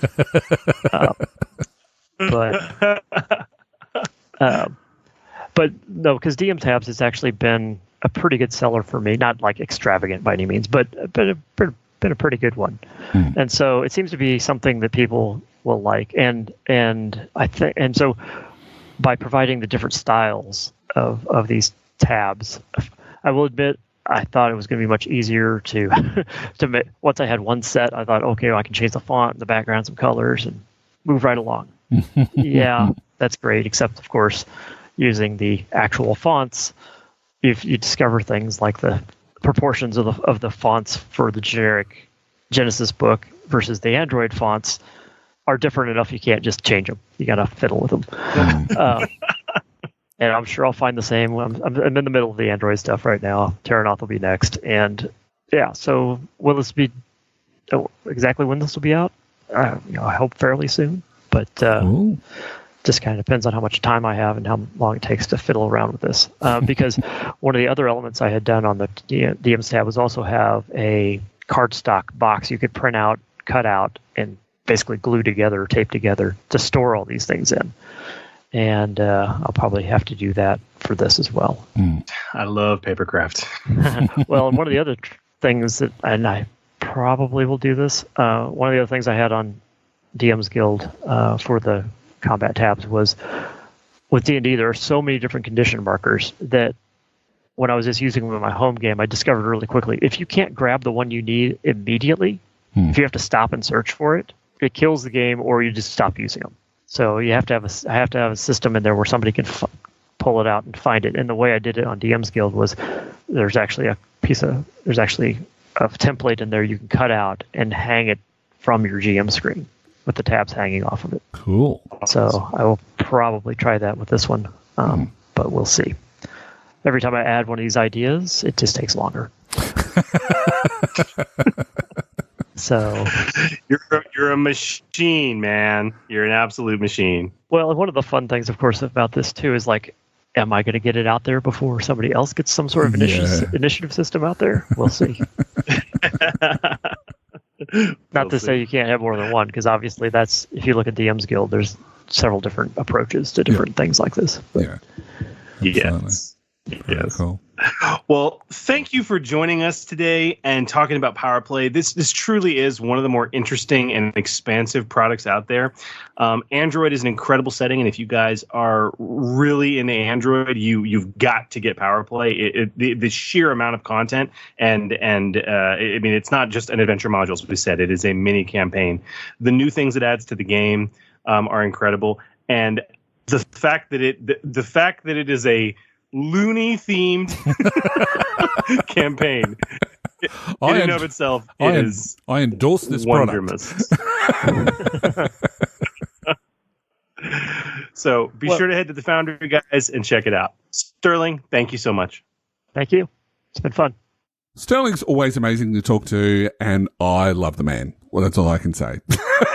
So he's absolutely amazing. It was great to have him back on the show. Great to have him back. Yeah, I'm definitely going to be running that game no matter what at some point down the track because it's really good. If you haven't downloaded it yet, please do so. It's not all that expensive at all, and it is a fantastic ride. So yeah, definitely. Reading anything from Sterling is like a master course. Yeah. And so just do it for nothing else. Absolutely. Then you will learn so much about how an adventure should be written to be engaging and exciting. And it's really, really good. Exactly. All right. We've got some questions, Chris. So oh my gosh, do we? Yeah, we do. Yeah, we do. We should maybe take a look at them and flatten them out and maybe get the kinks out in Under the Hammer. Under the Hammer. And welcome to Under the Hammer, the segment where we will answer your games and rules questions about the Genesys Role Playing Game as it impacts both rules and content creation and, of course, play. Now, we are continuing to get a lot of questions from our listeners, so thank you all for those who are firing off at us. We absolutely love going through them, and if we need to answer them straight away because it's time imperative, we will get onto that. But please keep them coming if you do have one, and it can be about anything to do with the game as well as obviously about creation as well for your documents. And we've got a few of those tonight as well, Chris. So should we get on to our first question? Yeah, it comes to us via email from Trey Lewis, who says, "Howdy, Chris and Hooly." Hey. Howdy, partner. He says, "I'm currently working on a setting for Genesis themed very loosely off of the RPG 7th Sea. Great RPG. Yeah, indeed. But I'm more than just stealing the concept of pirates and musketeers that can sometimes use magic. I'm working on my setting, and I'm far from getting it playtested and polished, but I realize I'm at almost 175 pages on my first draft. What? And I'm still working on it. Oh, my God. I have over 200 talents to choose from for players. So my question is this. How much is too much for a supplement? At what point is my little indie module too long? And at what point will people say, too long, did not read, will not play? I realize this is a question of personal taste, but I would love some outside input. Thanks. Wow. Well, dude, at least you're okay. I gotta say this, Hooly. You know what the hardest part about being a writer is? Writing. Yep. And clearly, Trey doesn't have a problem with that. So listen, none of this is wasted work, brother. because it is practice. You're getting your writing brain into the freaking gym and doing some curls and some bench presses and what else? I'm not the man who goes to the gym. I have no idea what else they do in the gym. Nor am I. But yes. they do that stuff with the Nordic track, you know. Yeah, anyway, good on you for writing, man, and getting that out there. But Hooly, dude, I mean, let's talk about this. 175 pages. Yeah, that's a lot of pages. That's a lot. 200 talents. Look, let's look at the setting books that come out from FFG. Yes, they are 400 pages, but there's a lot of content there that has developed over a long period of time, with both Shadow of the Beanstalk as well as Terranoth. You know, I was trying to calculate it the other day as far as Realms of Terranoth goes, and there is something like 30 different games that FFG has released at some point or another over the course of the existence of the company that they can draw from. And they've only managed to get 400 pages, but that also includes obviously the stats and whatever else. And that's a book that costs $24 on Drive-Thru RPG or whatever it is. And not everybody goes out and gets that because sometimes people much prefer to have the Dead Tree version.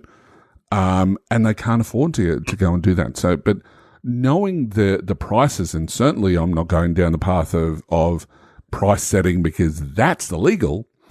But you know, $25 for all of that content is a lot of content that you're going to have to be charging a lot less than that. So if you're happy to go ahead and do that and be prepared to take the hit, but remember, your time is worth money.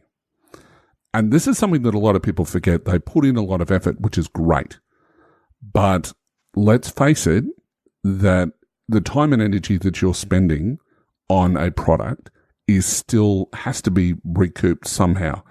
And as you said to Katrina in the last episode, you know, in earning your 20s of dollars from doing this, you know, you're not necessarily going to be able to make that back. But that's not the only point. The other point is 175 pages of first draft. The question you've got to be asking is, have you actually given that to anybody else that really knows what they're doing in the editing realm, to see what needs to be cut out? Because you can almost guarantee, and it happens to me all the time, that, you know, I send off, if I've got a manuscript and I send it off to someone to have a bit of a read, it will come back with red lines all the way through it to basically go, you've said this here and you've said this back here. Time and energy are being spent by people to read all of this content. So it has to be really succinct. It has to be really, it can't fluff on, basically. So, do you know what scared me about Trey's email? What's that? 200 talents? It wasn't the 175 pages. It was the 200 talents. Right. Trey, a 200-page setting guide is not entirely unreasonable, but you need to understand where the bulk of that 200 pages needs to be. It needs to be in fluff. Yes. And that's a good thing. The bulk of it needs to be in world building, NPC creation, gazetteer style descriptions of locations and micro adventures and seeds and things like that. And I want to pull Terranoth as an example here. Right. Okay. Now Terranoth is 250 page setting roughly. Right. Okay. When you get into the guts of it, there are roughly 60 pages devoted to actual mechanics. I'm talking about all of the species, all of the setting-specific careers, the entire freaking 7-page section devoted to heroic abilities, an entirely new mechanic. Okay, 5 pages for skills. Only freaking 8 pages for new talents, man. That's it. Yeah. Okay. When you talk about weapons, armor, and crafting, that's 5 pages for all of it. And then, a couple pages for magic, a few pages for gear and service. They got 6 pages for gear and attachments, another couple pages for magic items, and then the whole mechanics of crafting, and then the specialty rules for magic of Minara and runebound shards and spirit speaking, elven magic, the whole things that goes into. All of that I just said is roughly 60 pages of content in this 250-page book. All the rest of it is storytelling, world building. Okay? So 175 pages doesn't scare me, man. 200 talents freaking scares me. Your players are not going to go through that. No. They're just not. You need to consolidate and cut, and also realize that you're not making a unique game. You're making a supplement, which means that the core talents in the core rulebook should be the primary thing you're relying on. Obviously, any setting worth its salt is going to offer dozens of new talents, as any good setting should. But that's they're going to be setting specific. That's the one thing I would make for you, man. It's not about length. It's about length of specific areas of content. Because let's also talk about another realistic fact. You got players out there and GMs that will spend, $30, $40, $50 on a physical paper book, and they will never read anything but the mechanical stuff. I can tell you for a fact, there are players who buy Star Wars books. They're like, oh, yeah, this is really cool. That art's really pretty. What are the new species? What are the new career archetypes? What is the new equipment? That's all they care about. Yep. And that's all they'll ever read. Yeah. So you need to focus on making that the succinct and, as Hooly, what did you say earlier, Hooly? Efficient, I think is one of the words you used. As possible. Yep. That's my feedback on this question. Because look, the other thing to take into consideration as well is you talk about the fluff versus mechanics content, and a lot of the mechanics, we'll use that in inverted commas, that we see, especially when it comes to equipment, it's actually mostly fluff. There is only really a line of stats, and that's it. And you may have a sentence or two because a particular piece of equipment does something unique that it either breaks the rules or it's just something that is specific due to reloads or whatever. For the rest of the time, it's all spent in describing how that fits into the world, how it's used by the people of the world, how it's used every day. So, and it's all about fluff. And again, it's about the setting and how that the GM can pick up this book and actually delve into the world that it's surrounding to run their games in. So, something to consider there. But if it's all mechanics... but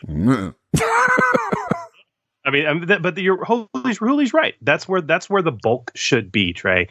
And the one hybrid exception to that, when you're talking about length of content, if you released a 400-page supplement and 200 pages of that was threats and stat blocks for threats, nobody would have an issue with that. Because it's something that anyone can then use and reskin. Exactly.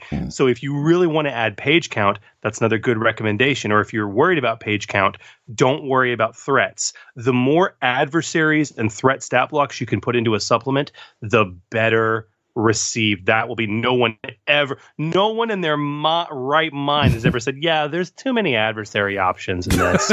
It's no. It's true. I mean, any supplement. I've seen supplements where a quarter of the book is devoted to adversaries, and people will still bitch and complain about the fact that they don't have enough pre-made stat blocks. Okay? Agreed. Cut back some talents, add in some NPCs, brother. Look, one thing that I am going to mention very quickly, because of my experiences in the past with Pathfinder, that they would always bring out a supplement every month. And I mean, that they have a huge, it's like they've got a machine of people that are putting out content for Pathfinder. Certainly with first edition, I haven't been following second edition. But with first edition, every supplement that they would always have 1 or 2 talents. Now, this is just 1 or 2 talents, okay, or feats. Those feats broke the rules on some occasions because they weren't play tested properly. You're talking 200 talents. Now, unless you've got an absolute monster amount of people that can go through, and I know that I've done it myself with playtesting for FFG. They don't have a massive amount of new talents because they want us to test how those talents interact with other talents. And if they don't work, they sometimes remove them completely or rewrite them completely. Because not everyone, especially the writers, that are sort of, because of the way that things are done, without looking too much behind the curtain, but with the way that those are done, they are done sort of in a bubble. And there are so many talents in Star Wars that you can't keep track of everything. But that's what playtesters are for. And that's the reason why you have numerous groups of playtesters to be able to help look at all of those talents and go, that works, that doesn't. But if you've got 200 talents, I can almost guarantee you that there are going to be at least half of them that are going to break the game. And as a GM, you'd be looking at that going, I never want my players to see that. Or be just with a big black pen, just going, nope, not that one, and just go, like, these ones would be fine. So yeah, that's a really great point. How are you even going to playtest that? Yeah. I'm sorry, if I was playtesting and somebody said, "Can you please playtest the setting? It has 200 talents," I would laugh and I would never playtest it. No, that's exactly right. So if you want to look at other settings, and this is what I would highly recommend doing, is the settings like Scott Zumwalt's his Something Strange setting. You look at Gom's the Inquisition, or Keith's Ready Fight. All of those have got talents in them, but they're or my familiar setting. My apologies. Or familiar setting. There aren't a lot of talents. No. You know, there are some, and they're very, very setting specific, but there aren't many. And the reason is that, as I said before, is that playtesting them is a nightmare. So if you want to have 200 talents, great. Can I suggest doing it over 20 supplements and have 10 talents in each supplement? So that as you're playtesting, you can get them to do that, and then keep the same playtesters so that they can say, yeah, this talent that you put in book 3 doesn't work in this talent in book 10. That's my recommendation. Anywhere between 10 to 20 new talents is what I would be considering appropriate per setting. Yeah. I would agree. I try to limit it to at most a couple dozen. That's it. Absolutely. That's good. But I hope that helps, man. Good on you for writing. But think, dude, consolidate. Yeah. Consolidate, and focus your page count on GM resources, world building, and fluff. That's where you should focus the bulk of your count. Agreed. And that may be something that we will discuss at a later stage in a future topic about world building. And I know that there are people within the industry that have approached us about doing segments in that sort of regard. So look out for that. But in the meantime, just take our advice. All right, so for our next question, Joshua Taylor, big fan of the podcast. I've spoken to Joshua numerous times. He asks on Facebook, when making a new setting, clearly we want the reader to have the core Genesys rulebook. So basic stuff like explaining dice mechanics or the core magic system don't need to be or should be covered in the book, nor can they be. I'll get onto that in a tick. But what about the current 2 published setting books? For example, if my setting has magic, isn't better to not assume that they have Terranoth and make sure to include some of the more generic talent concepts like signature spell, or just say they have to have access to Terranoth and mention signature spell in a sidebar or something like that? Another example, say my system is a hard science fiction setting, while the core rulebook has hacking rules. Shadow of the Beanstalk delved further into them with ice and icebreakers and some more info. Should my setting book re-deliver that further, or just say refer to Shadows of the Beanstalk? It's a long question, pretty simple answer. Very simple answer. And as Joshua said, no, you not only should you not, you cannot, as per the agreement, republish anything that is in an existing book in terms of core mechanics. Exactly. You can't. Yep. Now, things get loosey-goosey with Terranoth and Shadow of the Beanstalk Android, but you still can't republish things at all. I think the heart of his question is really whether, obviously you assume they're going to have the core rulebook, but should you assume they have the other two? I mean, Hooly, I'm interested to get your thoughts on this, but we've had similar discussions about this. Honestly, with the first two guests we ever had on our first two episodes, we kind of talked about this, and this came up to a strong degree. Yep. And those two FFG employees basically told us all two very important things. Yep. One, if it exists somewhere else, reference it. Yep. Okay? Reference it. Say, you can find this in Shadow of the Beanstalk page, blah, blah, blah, blah. You can find this in Terranoth page, blah, blah, blah, blah. Here's the bottom line, man. If somebody's going to be buying something off the Foundry, they're going to have the splats. I mean, I'm sorry. That's know your customer base. They're going to have the splats, okay? Yep. Number two is, why recreate something that they could purchase elsewhere? I mean, like I think that was something that was brought up by one of our guests, where they basically said, look, if I'm spending money on your supplement, I don't want to get content that I may already have in Terranoth or Shadow of the Beanstalk. I'm sorry, I paid you money. I want something new. Come up with something new or different, or reference the other book. Yep. That's the short answer. Absolutely.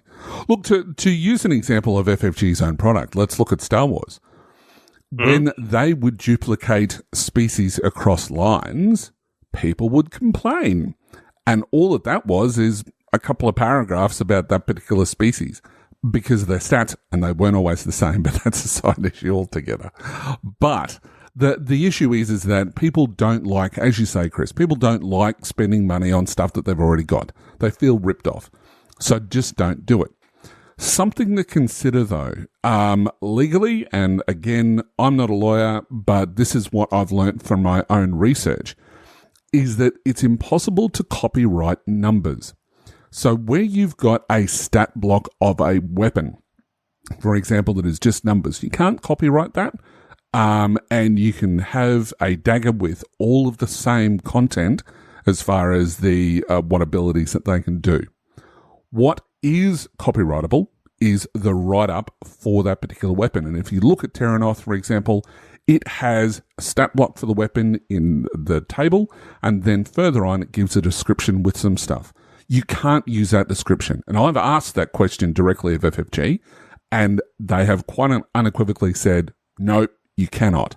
But if you are going to do something like that, and that particular item is used differently in your setting, then make a write-up using new terminology, new rules, new fluff that is going to be setting specific. But if it isn't, if a dagger is a dagger is a dagger, well, don't repeat it. It's pointless. If you wanted to do a list of all of the equipment, you might have a sidebar that says that it can also be used here. Or you might, and I've asked FFG and they've said this is okay in certain circumstances, is that if you've got a knife and people can use that in your setting, you can devote a line to using the same stat because that can't be copyrightable. But if you're then going to describe that, which I wouldn't recommend doing, make sure that you're using new terminology and new prose. Well, and this is excellent advice you've given. Now, it is worth noting, let's talk about the use case for it specifically. And remember, it is exclusive to equipment, okay? The reason you would even want to do this is because you want to include a table in your setting that says, look, these are the available weapons. Which means you could bring in weapons from the core book or other supplements as necessary in the table.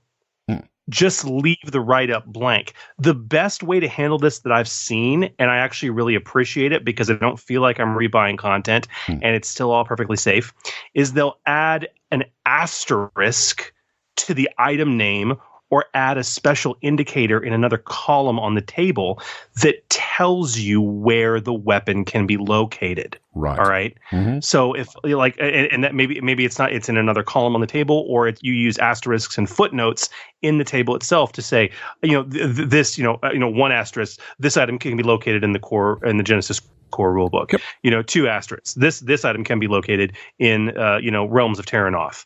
And that way, you've got a complete table for easy reference without having to slog through 3 different books, plus your setting supplement. But again, just don't write an entry for it if it already exists in another book. Exactly.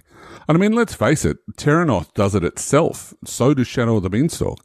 They have table after table listing what talents can be used from the core rulebook. They don't go and relist the entire talent because they assume that you already have it. They list, see core rulebook. The same sort of thing applies. Just reference it to another rulebook. And the other thing to take into consideration as well when it comes to talents in particular, and it kind of refers back to the previous question as well, is that not every talent needs to be used in every setting as well. Try to keep to the core rulebook if you can, or maybe the core rulebook and 1 setting book. They've only got 2 at the moment, but we do have Keyforge, which is coming up as well. So which is going to be, I guess, more of the sort of sci-fi crazy elements. So just try to stick to the core rulebook if you can, and maybe look at 1 supplement, but don't go outside that. So yeah. That's my advice anyway. Good advice. And our last question, Chris. Yeah, we got a question from Reddit from Dollface Killer. Love it. Simple question with a kind of simple, not really answer. He says this: how easy and balanced would it be to kit bash the Genesys splats together as a single fantasy/cyberpunk setting a la Shadowrun? How cross-compatible / combinable are the character creation rules found in each? Would the character options found in one completely overpower the other? Does either introduce any mechanics that messes with the other? Good question. Well, can I say the first thing that you need to do is go to the Genesys Foundry, and there is already a supplement that exists which combines the two. You can download Mega City Magic, which we spoke about it in one of our earlier episodes. It didn't come out straight away when Foundry first was released. It was a little way down the track, but it's really, really good. It is Shadowrun with all of the serial numbers filed off. It's really quite good. Of combining the two of them, it's got to look at the write up now. It's 100% Genesys core rulebook compatible. Great, I'm glad. It's also it uses the Android setting predominantly. But it's got character creation paths that combines 7 character heritages, and 3 approaches to transhumanity. 11 new careers, classic cybernetics as well. So it's got a whole heap of stuff that's there. It's got magical threats. It's got adversaries. So if you wanted to do it, if for no other reason other than, as you mentioned before, Chris, adversaries, it's really good for that sort of thing. It talks about Megacity's Undercity, ruled by dragons that run global corporations. So it's Shadowrun, but with the serial numbers scraped off. But definitely go and take a look at that. That's pretty much the main answer that I'm going to give. Are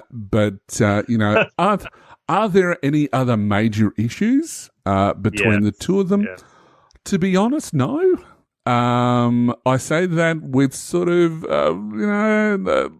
look, I've not actually done it, so I can't actually say whether it's 100% compatible. But look, magic certainly is. Magic certainly. Yes.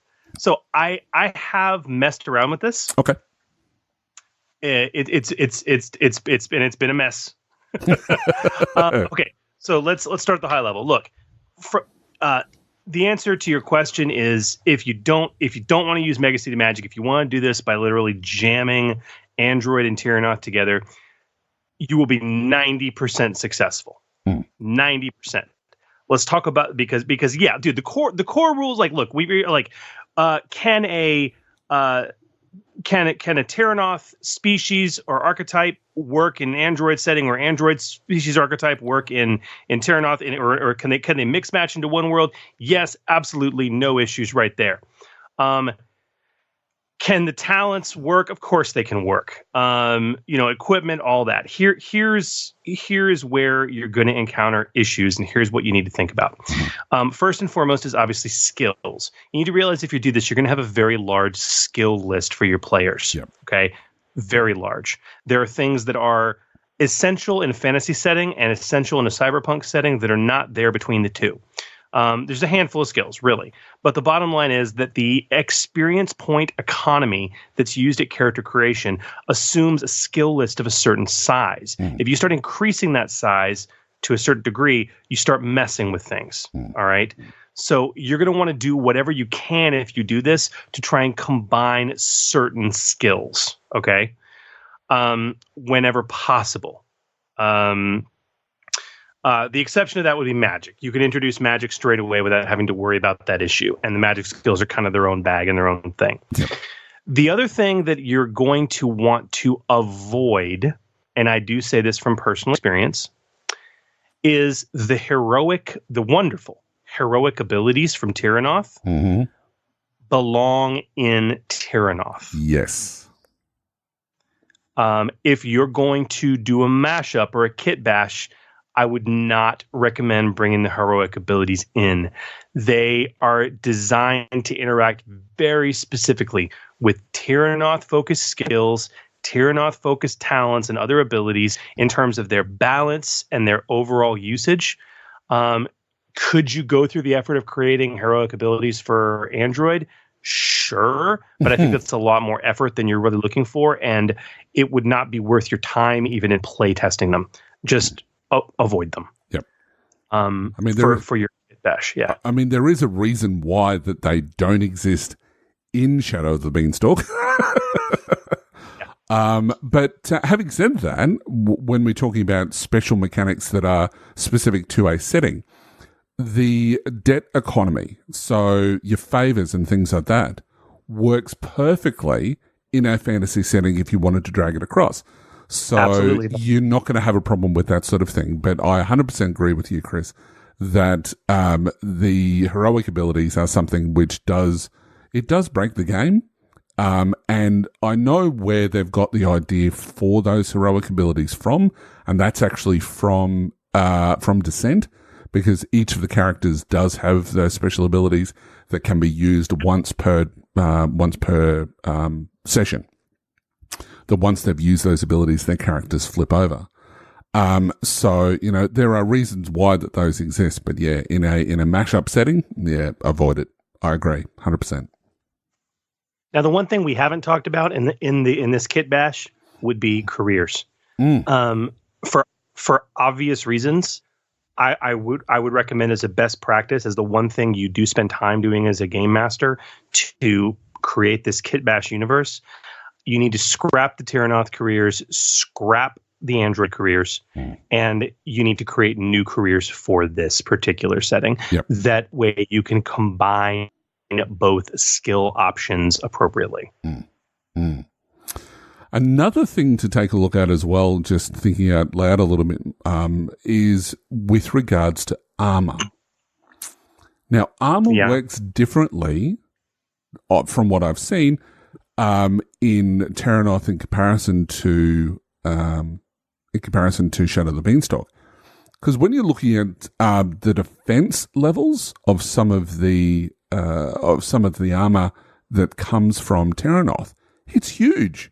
It's like a 3 defense rating and things like that. You don't see that. You might see the the items have a higher soak value in shadows, rather than the way that Terranoth handle it. And that's predominantly due to the type of, the material that's being used. So, instead of having your, big bulky armor that is going to be absorbing a lot of damage, and therefore they've decided to represent that with a higher defense rating. That's not necessarily true when it comes to flak vests and things like that, from your Shadowruns or from your Shadow of the Beanstalk setting. So there's things to consider that. And the other thing as well is that please don't anybody take a Fletset launcher into Terranoth, because that would be really bad. As much fun as I could have, with going into a goblin lair with a Fletchet rifle, that'd be interesting. But I wouldn't recommend it. Well, if he's kit bashing these concepts into his own unique like Shadowrun style setting, it would totally work. But to Hooly's point, when my group was doing its messing around in this vein, one of the solutions we hit upon for the armor disparities was that in this setting, you had basically the Terranoth armor options, the big heavy stuff that provides this insane amount of bonus. It was special. All those items were actually called Shadow Made, right? Meaning that they basically had this magical aura about them, which is what allowed them to be so hefty. It also goes without saying, we didn't bring this up earlier, this goes without saying, you need to really take a look at the pricing differentials between gear, between Terranoth and Android, Shadow of the Beanstalk, and look for some parity there. I can also highly recommend another great suggestion. One of the many reasons that you need to get Scott Zumwalt's Something Strange setting is because he introduced, in that setting, you deal with the concept of modern versus archaic or medieval weaponry. Why would you ever use a sword or a bow when you have a high-powered rifle available to you? Scott actually handled that quite well in his setting by introducing varied concepts around the ease of use and, more importantly, the noticeability and noise of certain weapons. And it was a wonderful balancing factor between archaic and modern weaponry that is something that you should totally buy that setting and pilfer if you're going to do something like this. Yep, absolutely. Very good. Well, hopefully, Dollface Killer. I love that name. And I love the fact that he asked it on Reddit too, because I've been sort of trying to get out and pimp myself up as much as possible to other social medias as well. So thanks for that. And thank you to all of our people who've asked questions of us. We love hearing from you, and we love to answer them on the show, as well as I mentioned before, if there is something which is you're pressed for time and need to know now because you're in the middle of a session, we will try to get back to you as soon as we can. But let us know. We want to hear that. So that brings us to the end of our show, Hooly. I know, but never fear, dear listeners, as there is always our next episode. Or if you want to go back and listen to some of our previous episodes, please do so. And let us know how we've done on those. We'd love to get some feedback from you, as well as if you love what we do, give us some feedback generally. That's great. Very true. And as Hooly said, if you guys have any questions you'd like us to answer about developing your own content for Genesys, being a GM or player, or just general questions about the rules themselves, any requests for topics you want us to cover on the show, you can, of course, send us an email to forgegenesis@d20radio.com, or you can post your questions via social media, including Facebook, Twitter, YouTube, and Reddit, by simply searching for @ForgeGenesis. Any new social media spamming this week, Hooly? Any at all? No. But I have had some great conversations on the D20 Radio Discord channel, particularly about how I edit the podcast. Not something that you would normally ask of us, but a lot of people have given us positive comments about how we sound. So more than happy to answer those as well. As I said, not really Genesys focused, but I'm certainly happy to field any questions about what we do, about the Genesys Role Playing Game, and of course the Foundry itself. But I don't just frequent there, as Chris alluded to. I try to stay as active as I can, and being as engaging with fans on the various pages as well as on the Genesys community Facebook page, which is where most of the conversation goes on. Scott does a great job of managing all of that process along with his team. And who knows, if you ask us any questions, we might just ask them on the show and give you a response, perhaps, like we did with our previous questioners. And as a note on that, I was having a good chat with Scott. So do you mind if I call an audible real bit and talk about Gamer Nation Con? You go right ahead. So a lot of our listeners may know that the D20 Radio Network runs an annual convention, which in 2020 it's coming up in 2020, April 2nd through the 5th of 2020, here in the Dallas, Texas area. And we got some exciting and interesting news. In years past, we've done it for 6 years now. We have run a Kickstarter to each year to sell tickets and really fund the con. We have reached a point from the business running of the con where we are proud to announce, and I'm announcing it here on this show for the very first time, social media is coming, that we will not be doing a Kickstarter for the 2020 Gamer Nation Con 7. Ooh. We have reached a point of regular attendance that we are now confident that we will. Well, I mean, we've sold out the past few years. Yes. We've reached a point where, honestly, we don't really need to crowdfund this. Towards the end of October, early November, we will, of course, post about it and give some advance notice. We will be simply opening up badge sales on the Gamer Nation web store. Cool. Much like the Kickstarter, people will be able to pledge for various types of badges if they want to attend the convention, 3-day, 4-day. We'll, of course, have our classic MVG, most valuable gamer levels, which gets a lot of perks and stuff. But additionally, we are offering a host of specialty attendance badges this year that cost a little bit more, but guarantee you some awesome benefits. Most specifically, a guaranteed unique game with only a handful of other listeners who are able to obtain that particular badge with the host of your favorite podcast on D20 Radio.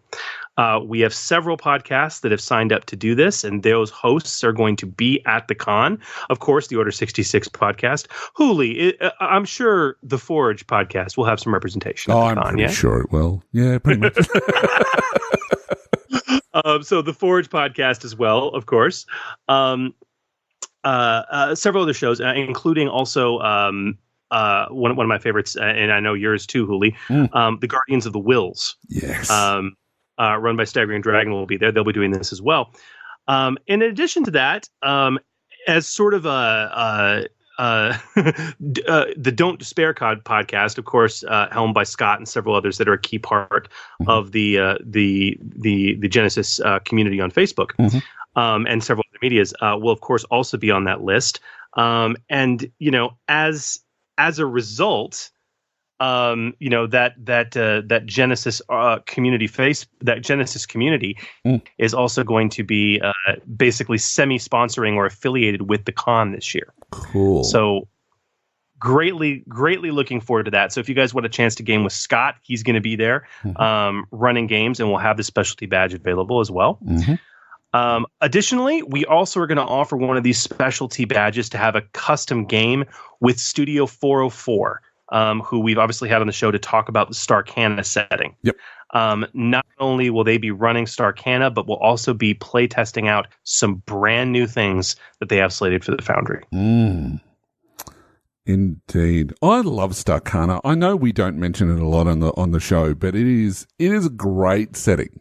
So it really is. And they've put so much effort and work into it. The artwork's great. The content is amazing. Phil I'm a big fan of Phil's work, for what he's done with FFG, and he's put just as much effort in, as have, the rest of his team, at 404 Studios, to put the setting together. It's amazing. I can't speak highly enough. So if you haven't given it a look, please go and download it.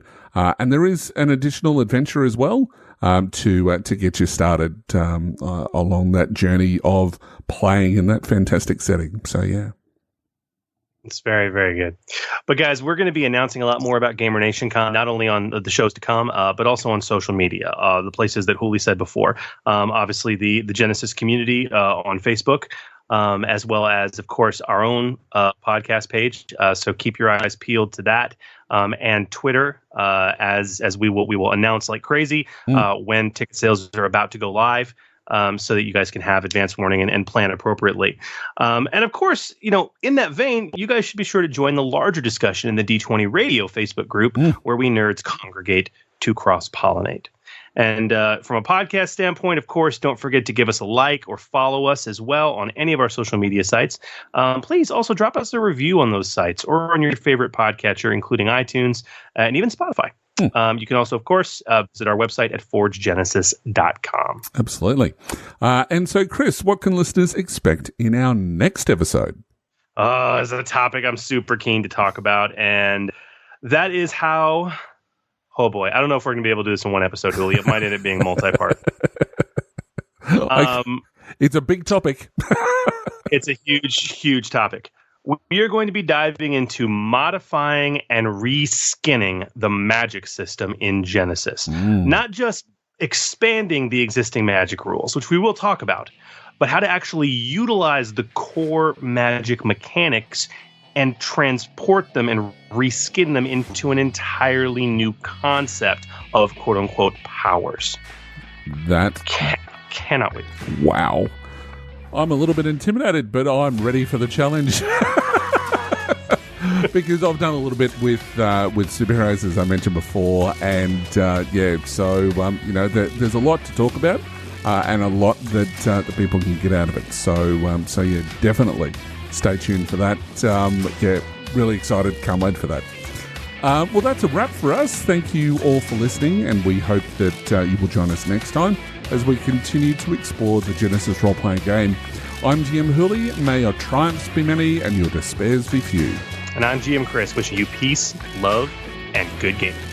Thanks again for joining us, and remember, the Forge Podcast, helping you hone your gaming edge. The Forge, a Genesys podcast, is a proud member of the D20 Radio Network. For more information about the network, visit www.d20radio.com. The Forge is a fan-generated podcast. All the information provided on the podcast, social media, and related website is not affiliated with Fantasy Flight Games or any of their licensors. The content of this podcast remains the property of The Forge, a Genesys RPG podcast, and is intended for educational and informational purposes only. The Genesys Role Playing Game, Genesys logo, Genesys Foundry, content, and all material remain the property of Fantasy Flight Games. All products available on the Genesys Foundry website remain the property of their respective companies and individuals. For more information about The Forge, a Genesys RPG podcast, visit www.forgegenesis.com.